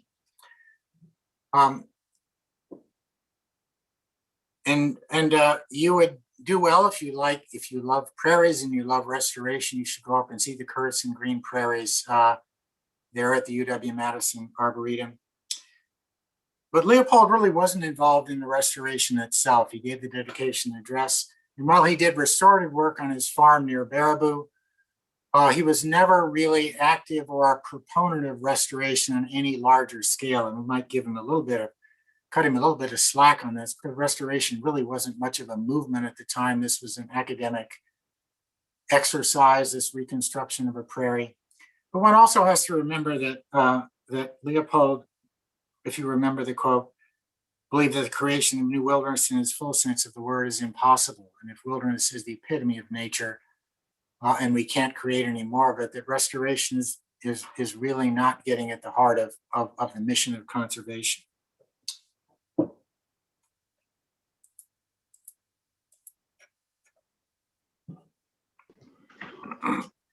There is a growing feeling that in addition to scientific and economic needs, man may actually require the diversity and complexity of a rich natural environment for the full development of its cultural potential, for a wider range of recreational and quite possibly for the long-term mental health of the human species as a whole. Ray Schollenberg, Prairie in a Post-Prairie Era. To Make a Prairie by Emily Dickinson. To make a prairie, it takes a clover and one bee, one clover and a bee, and reverie. The reverie alone will do if bees are few. I sort of cut my teeth in restoration and immersion in the culture of restoration and studying the natural areas of the Chicago region at the Martin Arboretum. In the early 90s, I started there the year after Ray Schollenberg left. So I did get an opportunity on several occasions to meet and talk with Ray. And I listened to endless stories about Ray in my early years there in the early 90s, and Ray was one thing I wanted to say before I tell that story any further. I wanted to point out how Ray here echoes John Muir. Do you see how he's saying that man may actually require the diversity and complexity of a rich natural environment, echoing that everyone needs beauty as well as bread, places to pray, and that idea that nature offers us not just a sort of idle interest and an aesthetic fancy, but something that's fundamental and valuable to us. So these ideas come up over and over and over again in the history of conservation. I was saying about Ray, he was well known for his, first of all, his near genius intellect. He knew I don't know how many languages.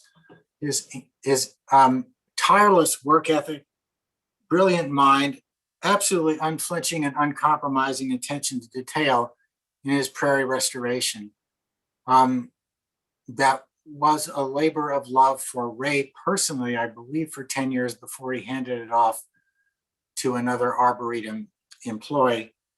And I just couldn't resist the temptation to put this wonderfully simple poem by Emily Dickinson,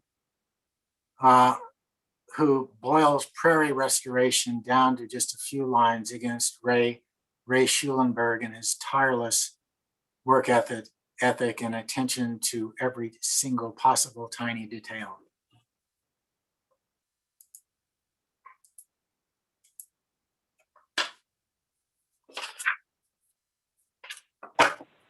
The promise of a near future irrevocably changed the promise of a near future irrevocably changed opens up difficult questions about the role of history in establishing ecological restoration project objectives.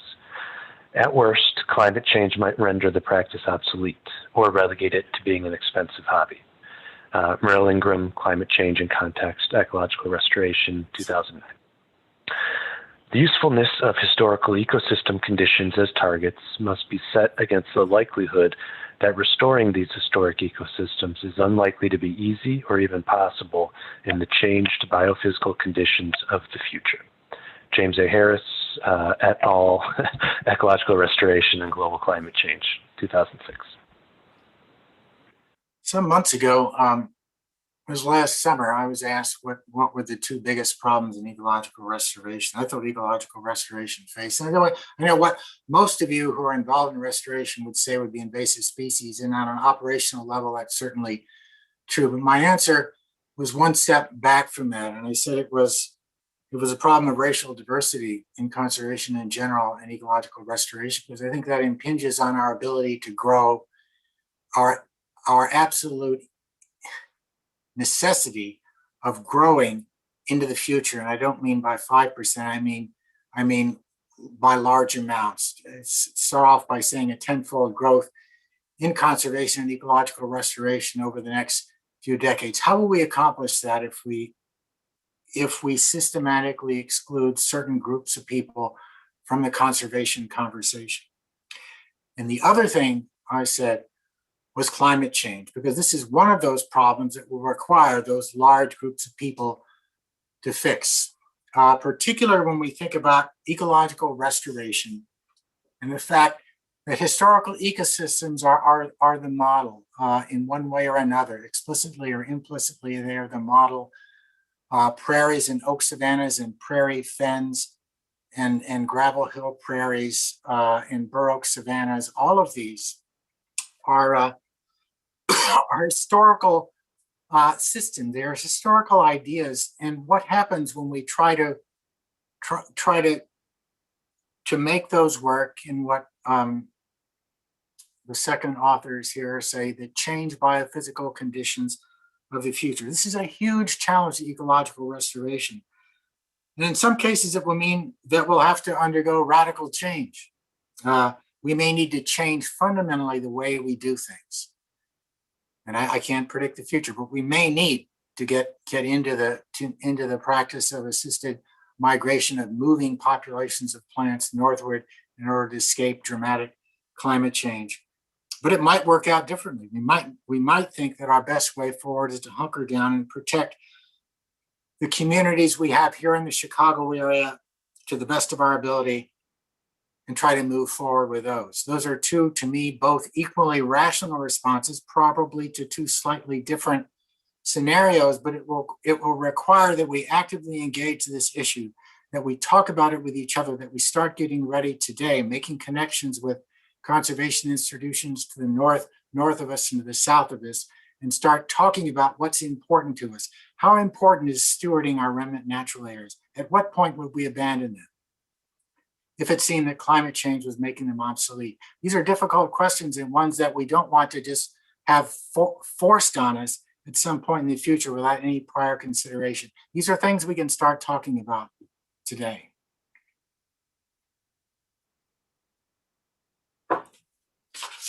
The primary goal of district natural ecosystem management efforts shall be to maintain and reconstruct the best possible approximations of Native communities by restoring natural ecological processes, structure, and composition. On some sites or of portions of sites, natural ecosystem management goals shall encourage preservation of enhancement of native biota already supported by the land or water in its man-modified state, especially if limitations imposed by land use history exist. The natural ecosystem management goals shall be integrated with the site educational and recreational goals. McHenry County Conservation District, Natural Ecosystem Management Policy. The Forest Preserves focuses on conserving natural and cultural resources in concert with each other and on both the people who are doing that work and those who benefit from it. Effective conservation requires understanding those resources, understanding the place or context in which they are found, and understanding the history, traditions, values, and attitudes of the people living in that place. Ultimately, it depends on a shared understanding of the problems facing the region and a shared commitment to improving the conditions for the people, plants, and animals living there. The Natural and Cultural Resources Master Plan for the Forest Preserves of Cook County.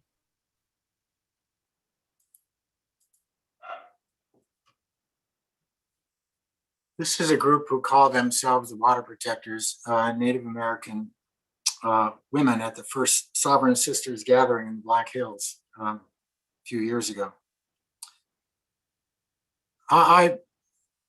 The being better is about the future of conservation. This last section of the presentation is really about the future and about what, in my mind, as I put it together, it's about the opportunities ahead of us. Not limitations, but opportunities. We all want to slow or halt extinction. We all want to slow down global warming. We all want to stop the acidification of the oceans, and we all want to stop further degradation of natural areas around us. But being better here really addresses the conservation. In order to accomplish those things, conservation needs to include, embrace, and inspire a much wider range of voices and be able to accomplish the ends to which we are all committed.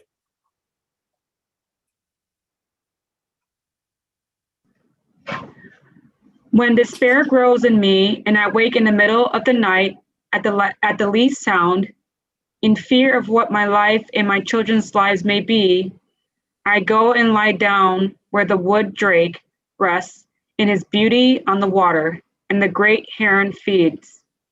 I come into the peace of wild things who do not tax their lives with forethought of grief. I come into the presence of still water, and I feel above me the day-blind stars waiting for their light. For a time, I rest in the grace of the world, and I am free. Wendell Berry, The Peace of Wild Things. I could have done a whole 2-hour presentation by just reading Wendell Berry poems. I love him as a poet, and I think because he's a farmer poet in northern Kentucky, actually not terribly far from where my father grew up.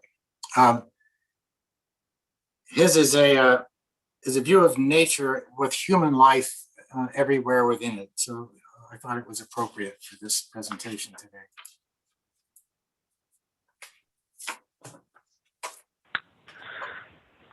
I don't expect everyone to feel the same way that I do about land. Fields of cotton stretching to the horizon, land worked, sweated, and suffered over for the profit of others probably don't engender warm feelings among most Black people. But the land, in spite of its history, still holds hope. The reparations lie not in what someone will give us, but in what we already own. The land can grow crops for us as well as it does for others. It can yield loblolly pine and white oak for us as it has for others. And it can nurture wildlife in the spirit for us, just like it has for others. J. Drew Lanham, The Home Place Memories of a Colored Man's Love Affair with Nature.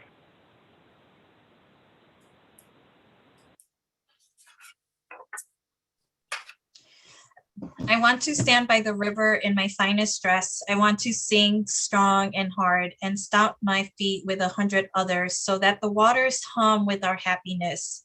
I want to dance for the renewal of the world. The trees act not as individuals, but somehow as a collective. Exactly how they do this, we don't yet know. But what we see is the power of unity. What happens to one happens to us all. We can starve together or feast together. Robin Wall Kimmerer, Professor of Environmental Forest Biology, and also the author of Braiding Sweetgrass, Indigenous Wisdom, Scientific Knowledge, and the Teaching of Plants.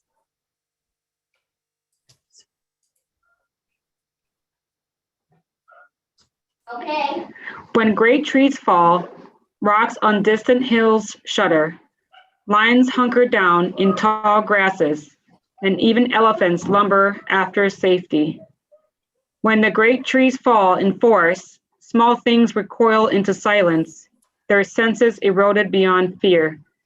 When great souls die, the air around us becomes light, rare, sterile. We breathe briefly, our eyes briefly, see with a hurtful clarity.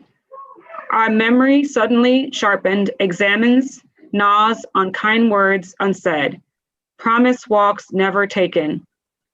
Great souls die, and our reality, bound to them, takes leave of us. Our souls, depending upon their nurture, now shrink, wizened. Our minds, formed and informed by their radiance, fall away.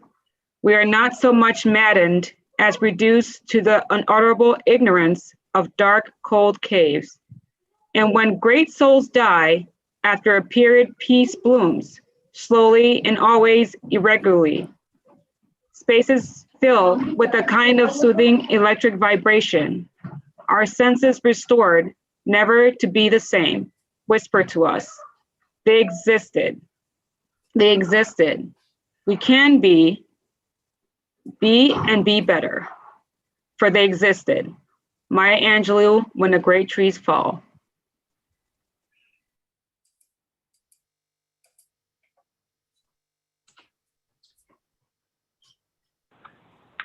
In nature, nothing is perfect and everything is perfect. Trees can be contorted, bent in weird ways, and they're still beautiful. The animals of the world exist for their own reasons. They were not made for humans any more than Black people were made for white or women created for men. Alice Walker. Hattie Carson had been interested in trees all her life, but it was her love for her home and her neighbors that sprung her to action. When her once tree-lined neighborhood of Bedford-Stuyvesant in Brooklyn started losing its trees at an alarming rate, she started replanting them herself. At the age of 71, Hattie founded Tree Corps to inspire young people to care for plants and trees. The Nature Conservancy, African American Leaders in Science and Conservation.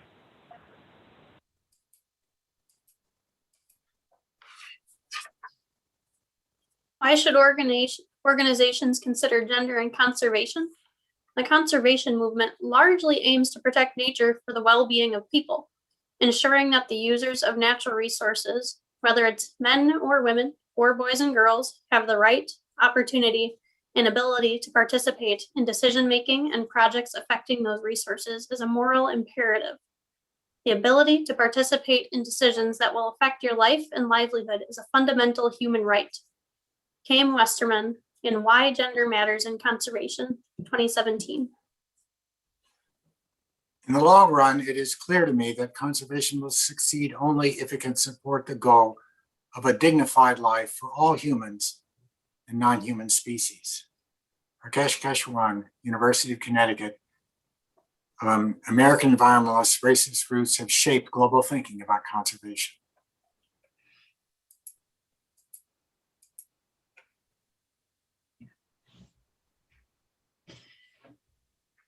Gardening by Rena P. Expelat. My hands are in the dirt, 10 fingernails black with it, and half worms come up to wreath in the hole I've made with a rusty trowel. I nudge them out, drop them where shade is deeper and moisture. Nothing to be alarmed about, I tell them. There's enough dirt for all.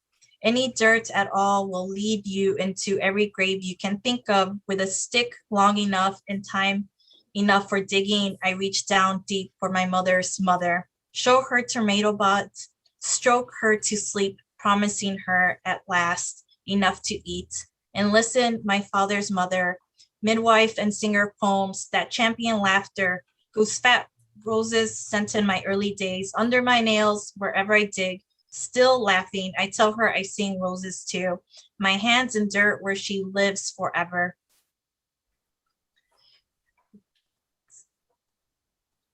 So this is a picture of Neighbor Space. It's a local land trust in Chicago where they're revitalizing empty lots. You know, this is where people are finding nature within city boundaries. And these last few speakers' poems that we had was to kind of show again the diversity of how people see nature. We had Drew Longham, who was long known as like the Black birder or the Black ecologist. We had, Alice Walker, who is famously known for the book, The Color Purple, and yet she is also an environmentalist. So it's again seeing people for the diversity, but also of how we need these different voices to being better and improving the environmental movement. Next slide.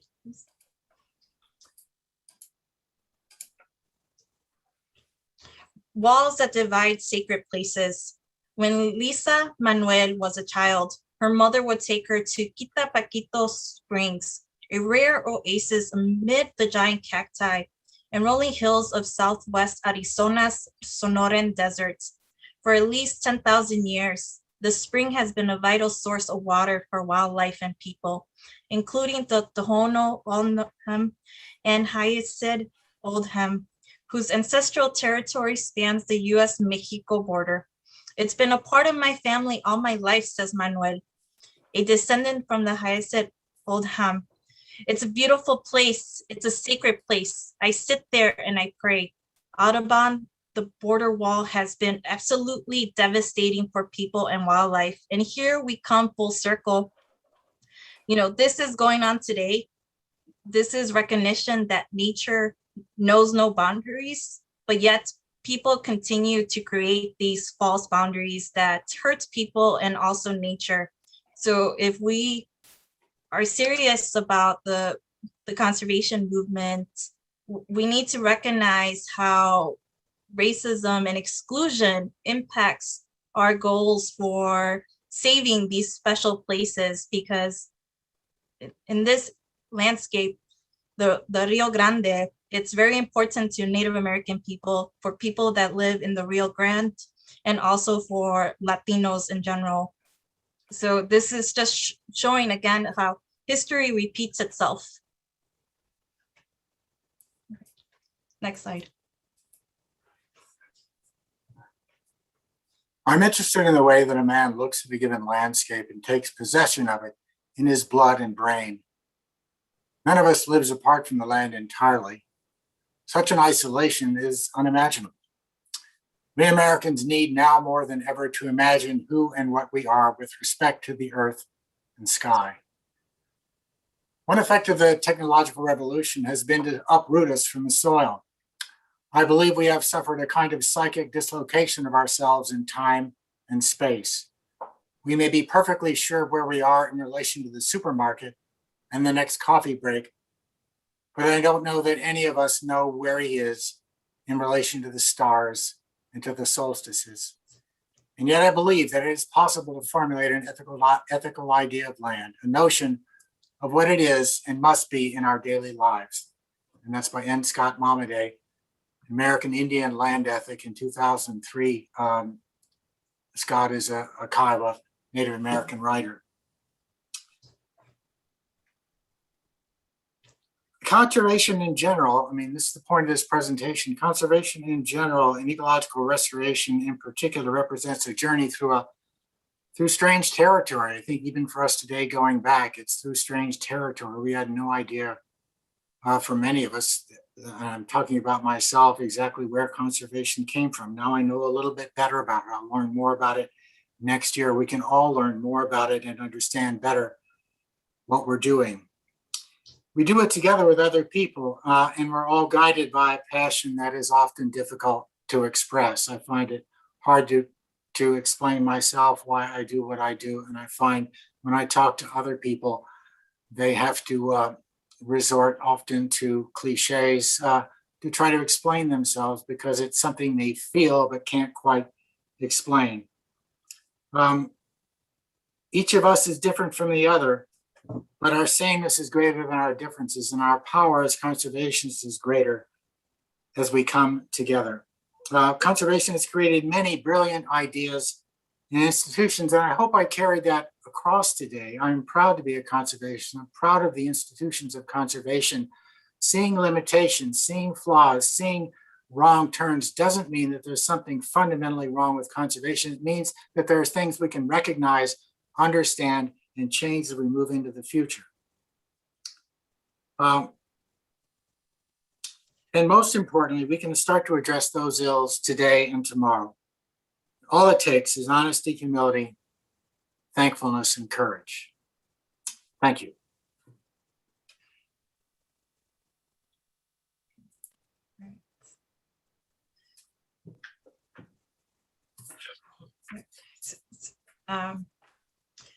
Thank you, Tom. So it seems that we have a couple of questions from the audience, and we want to thank everyone for joining us. I know it's 2:00. This session is being recorded, so if you're not able to stay for the Q&A session, you will have access to the video and you can watch the recordings there. Let's see. Hi, my name is Lydia Euler. I'm with the Forest Preserves, and I'm going to read some of the questions to our presenters and speakers. So we have a question from our Q&A. It says, why does the conservation movement continue to use the word conservation? What are the terms that Indigenous peoples use to describe what white people term wildness or wilderness or nature? Why did whites use the term frontier, and what is its origin or meaning? A lot of questions there. I think, Brad, you can probably address the one in terms of Native American ideas much better than I could. Put you on the spot. Thank you. Yeah, I thought similarly. I don't have a strong answer in terms of what's the word for or perspective on what was being done by sort of like settler colonial entities, but I do know that in recent decades we had to create a word for what is outside. There wasn't, in our tribe, there wasn't a real word, you know, to be in the house and to tell your kids go outside, that there's no like context for that. And it's just like the outside as being something different, or like generically being literally outside your home is a different thing. So yeah, that's a different perspective, right? You know, you could say, you know, historically within our language, you know, go to the forest, go get that, go to this habitat or that habitat. But the concept of the outside as being a different thing is fairly recent and is sort of adapted to fit the kind of modern modern life that we live. Beyond that, there's frustration and confusion for how land was used. And again, I can only speak for my tribe in Illinois, what's now Illinois and Indiana, in regards to land cessions and treaties and sort of confusion at the greediness and the amount of the ever-increasing demand of land to be consumed. But that's all I can speak to. Yeah. Go ahead, Raquel. Yeah, I think in some ways the connection to the earth refers to like this Mother Earth, and we see it more like Native American communities and also in Latino America, in Nahuatl, which Mesoamerica, there's a word for like Tonatzi, and that was one of the earth goddess. So people will say like we give reverence to the creator or Tonatzi or Pachamama, which was the word for Andean. And even sometimes within Spanish language, nature or environments like medio ambiente, and medio ambiente, if you break it up, it's being parts of your surroundings, like being parts of the land in the middle of it. So there are words that exist in different languages that represent Mother Earth in different ways, and how we're a community in it. And the word conservation is an interesting one, and it got a 4-hour presentation I want to talk about because I've spent a lot of time with that word over the last 10 years in particular. It originally, well, just look it up in a dictionary. It means protecting something natural or cultural from harm. And if you actually look at its usage today in art conservation, what is it? Well, it's taking care of paintings and it's protecting them from harm in the conservation of horticultural landscapes. It's maintaining them and protecting them from harm. Gifford Pinchot did a sort of a ingenious and maybe slightly underhanded act. He took the word conservation and turned it into sustainable use. And that's the way we have known it in the 20th century, is that you use something, but you don't conserve paintings by burning them at the same rate that people make them. And so he took the word conservation that had originally meant protecting something and turned it into a sustainable use philosophy that in many people's mind, he redefined the word. So I tend to use conservation in the general sense of protecting the beauty and diversity of life, of which sustainable use of resources is a part of that whole program. Let's go to another question, and we could talk on this one forever. Well, there's sort of a comment in the same vein. One of the attendees comments, the problem for looking for BIPOC voices that sound like Henry David Thoreau and other conservationists is that no one wrote down what we were saying. Thoreau had a Penobscot friend where he learned about conservation. Anyone want to comment on this or respond to this comment? Well, I think that's probably partly true. There weren't a lot of people writing it down. I do think that there are points of view, and the point of view that sort of transcendentalist Thoreau's point of view comes from English Romanticism, and then it's translated into transcendentalism. I mean, it's a sort of culturally specific idea. That doesn't mean that other cultures didn't have similar ideas, but nature is a completely unpeopled, sublime other is not necessarily shared by other cultures. So I think the other point to address in that question is that a lot of the Native American communities had very strong oral traditions. So that's how it was passed, but also to recognize that a lot of these teachings were destroyed or stolen or taken, right? There's many here and in Latin America, because this is just one big continent, whatever was left to pass to future generations was built upon or destroyed. So that's also another thing to consider, if you want to add anything. Yeah, I mean, similarly, what was being these oral traditions themselves were sometimes made extremely difficult to pass on. What was recorded by really interested, white people or white historians and stuff like that is also really limited to their own prejudices. So oftentimes that means that Indigenous women weren't interviewed because the biases in white culture against women. So there's a ton of information that is lost if you're only talking to half of the population, and a lot of times there are very specific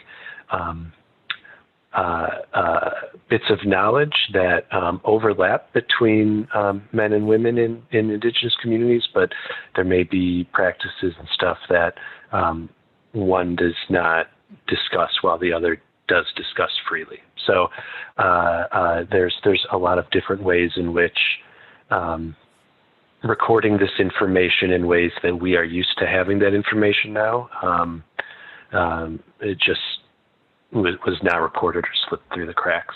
Absolutely. Okay, we have another question that asks, what's the difference between fixing and healing?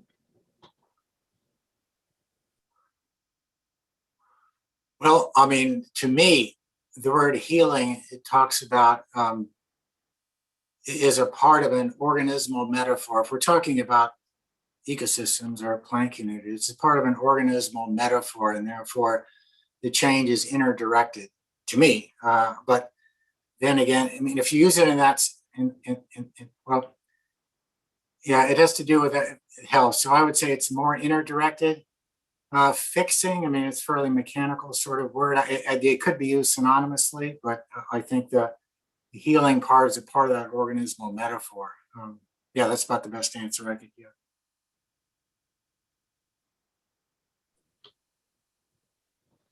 We have another question that asks, how much archaeological or anecdotal evidence exists of how Indigenous American people set fires, or that they understood the benefits of it, or any other things that they did to influence the land? Are there a lot of roads or streets that are used today, once trails that Indigenous American people created? Yeah, I'll jump in on that one. You don't even have to really go into the archaeological history for prescribed burns or other land management. Many tribes, particularly ones around the Great Lakes, use lunar calendars, similar to like the Chinese lunar year. And each moon typically has a name associated with some sort of like ecological information or activity that would happen during that time period of the year. And my tribe, two of them are about fire, and are tied to like fall and winter practices of 1 month, the earlier month, applying more to like when vegetation still has moisture in it, so it's a slower, less intense burn, and then later a more intense burn when everything's a bit drier. So there's evidence in land use practices all around that of burning for maintaining areas just to be free of vegetation, to encourage growth of fruit and nut trees and shrubs, or to and people still do this, burn areas for hunting, whether that's literally burning an area to prevent areas for escape, or clearing the land so that it is more amenable for birds and other wildlife to hunt. So all of that's there. All of that's alive. And then other historic things. I mean, yeah, the trails. You can look at trail maps. You can look up. I know Michigan has a really good set of atlases on indigenous trail systems, and you can overlay that on a highway map, and you can see that there's really strong correlations between many trails and state routes and highways and stuff like that. Thank you. This person has two questions. Is economic justice inextricable from conservation, and what role do you all see agriculture playing in conservation going forward, particularly on an institutional level with large nonprofits and forest preserves? Ask that first question again. Is economic justice inextricable from conservation? Well, I think, if you look at those last slides, I mean, one of the things, and this is something that's really changed with me over the last year or maybe the last few years, is understanding that issues of justice are not marginal but central to conservation. I mean, I tend to see it trained as an ecologist and a naturalist and a teacher about trees and soil. You tend to look at problems, sort of take the ecosystem apart like in your mind, and you put it back together and you understand how it works, and it's got a problem, you try to fix the problem. And then you consider issues of race or issues of economics or issues of human justice as sort of marginal to it, that are impinging on what you're trying to do, rather than understanding that it's really central to our relationship to other people and our relationship to land, are really wedded together in ways that I think all of us need to understand better, including me. And I think agriculture is part of that. I think part of the, the sort of hopeful part of the last part of the presentation, if we're going to pull together a much larger constituency to support conservation, then we need to question what conservation is and what its boundaries are, and whether its boundaries include agriculture and gardening and the sorts of things that might bring into conservation other voices and points of view and life and life histories. That's So I think probably agriculture will begin to be particularly innovative. We might call sustainable agriculture or ecological agriculture to be integrated into what we think of as conservation today.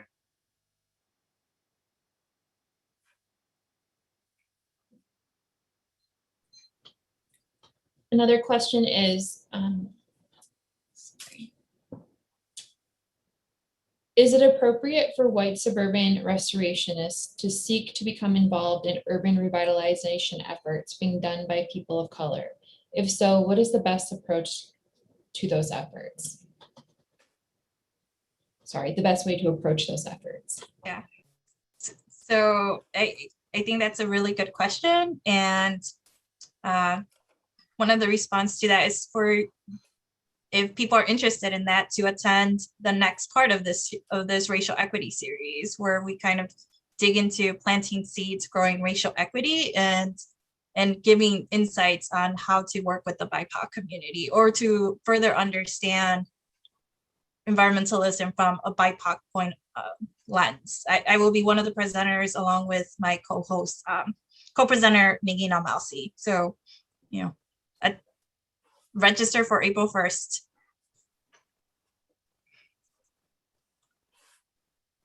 Right. Another question is, has any consideration to gathering a diverse group and asking folks to tell their story of how they feel connected to nature or not connected as a way to begin to foster inclusion?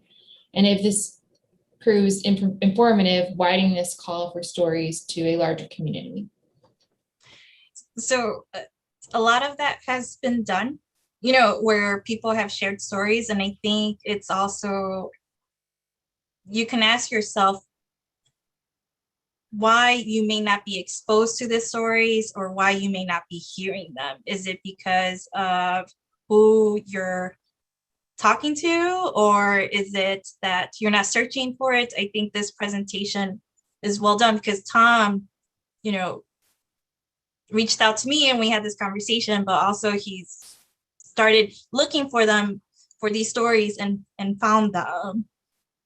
And it was a hard search. It was a hard search for Tom, but I will say it was an easy search for me, because one is I grew up with some of these stories and also looking for other people. And, this other comment of like John Muir, maybe I wasn't searching for John Muir, but I was looking towards my parents and also to these like cultural stories that are still being told of nature and the connection. And so it's just also, again, being cognizant of what it is that you're looking for. Are you looking for other people like John Muir, or are you looking for the diversity? The only thing I would add to that is that in the process of putting this presentation together, this was a very, there were days that I felt, and I'm not exaggerating, disoriented and slightly dizzy with the things that I was learning. They were very different than what I'd been taught. And whenever I find something like that, I try to keep looking to see if there's confirmation of that, if I'm not just listening to one crank out there. And it was very difficult for me. I'm 68 years old. I grew up in a pretty white world. I'll just be very frank with it. And the conservation, I didn't know it at the time. I assumed the conservation I was being taught was the conservation. I learned out that was part of the story. It's an important part of the story, but it wasn't the whole story. And learning the whole story can be difficult, emotionally difficult. I've sort of brought it into myself now. It's become a part of who I am, but it was a difficult transition for me. So I would expect it to be difficult for a lot of people like me. If you start looking and you keep looking, you'll find things. And I encourage you to do that. I'll add to that. Just in our previous conversations, Raquel was mentioning one of the best things you can do is expose yourself to all these different voices. So like for us, especially coming from like a white background, there are many new voices for us. It's not new to people who are from the BIPOC community, but those resources many of them are very freely available. You can do a quick Google search and say, I want to find some books that are, by African-American authors or of other communities, and there's podcasts, movies, all sorts of resources that are out there, and lists of recommendations too that can, it's free to start exposing yourself to other voices in that way. We will be highlighting those other voices on April 1st, making the plug again for the second part of the Chicago Wilderness.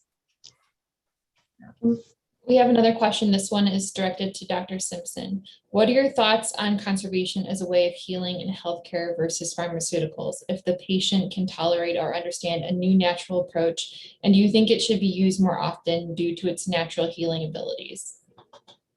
Well, I'm not sure I have a lot of experience to answer that question. I certainly have found it, is it healing? It's hard to imagine my life without it. And certainly I have talked to a lot of people who find it calming, sort of centering their being when they're out in nature and they're working on nature or working in nature. And I certainly encourage that.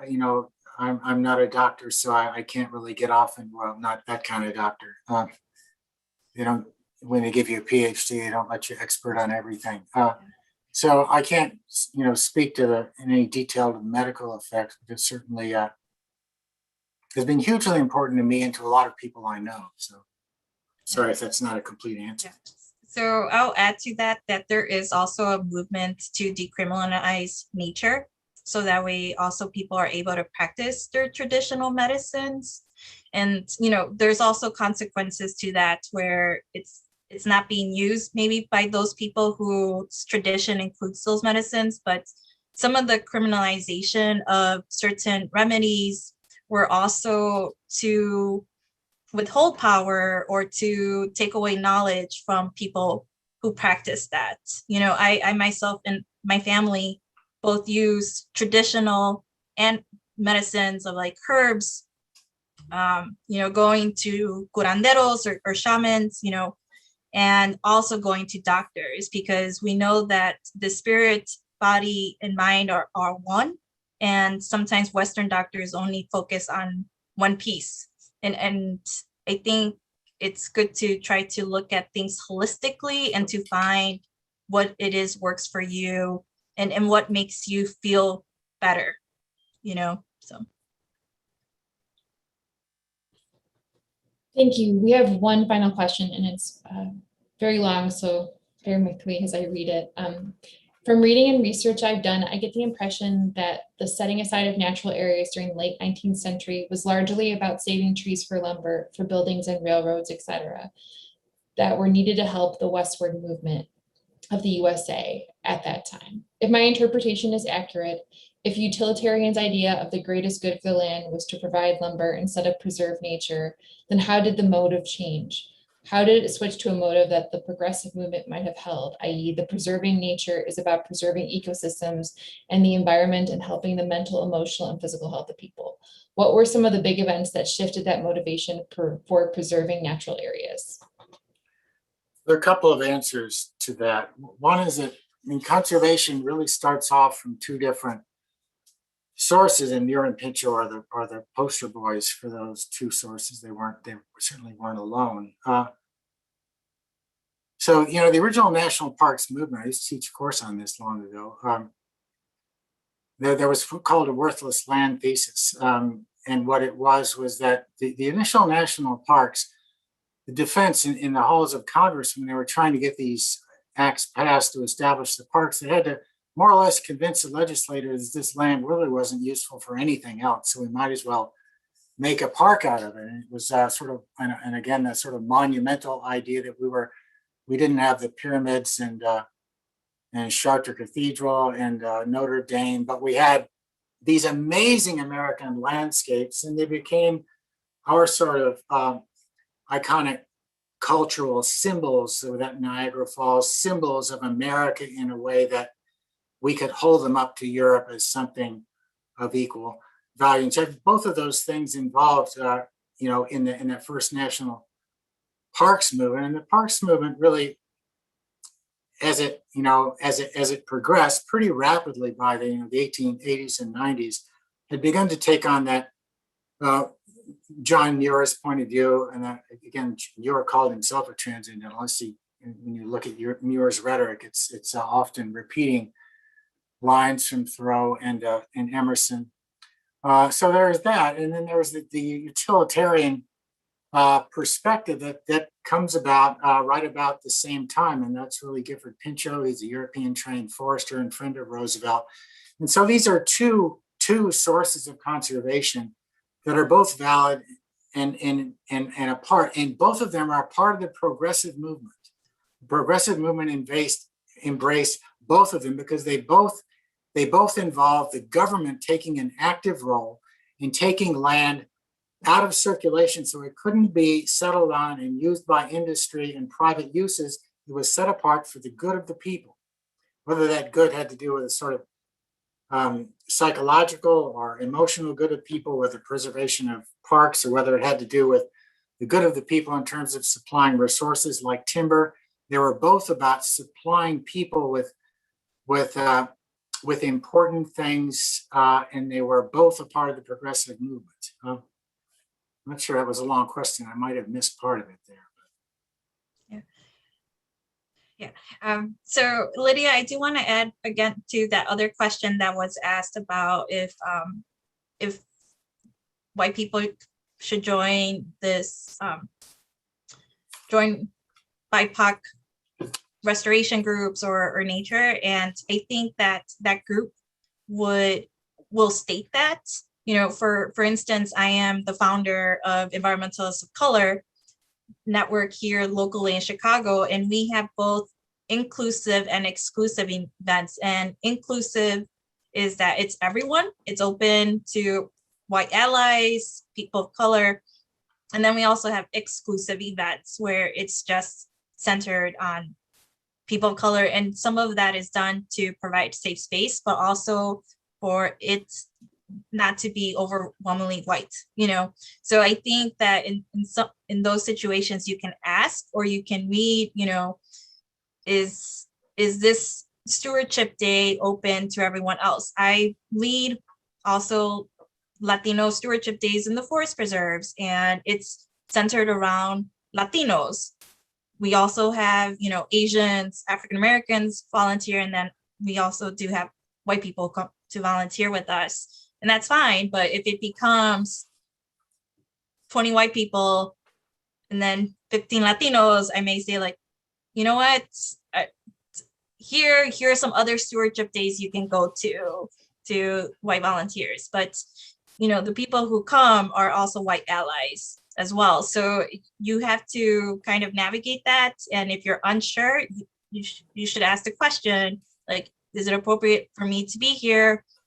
If not, you know, then, you know, thank them for their work, and you know, that would be probably the best approach.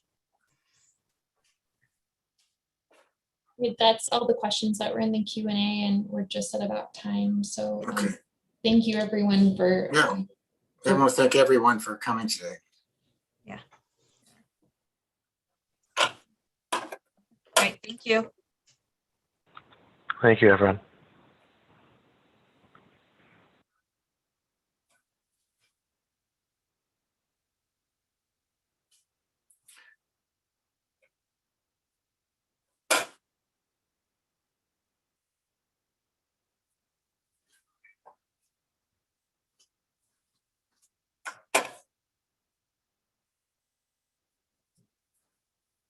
I guess I'm supposed to leave.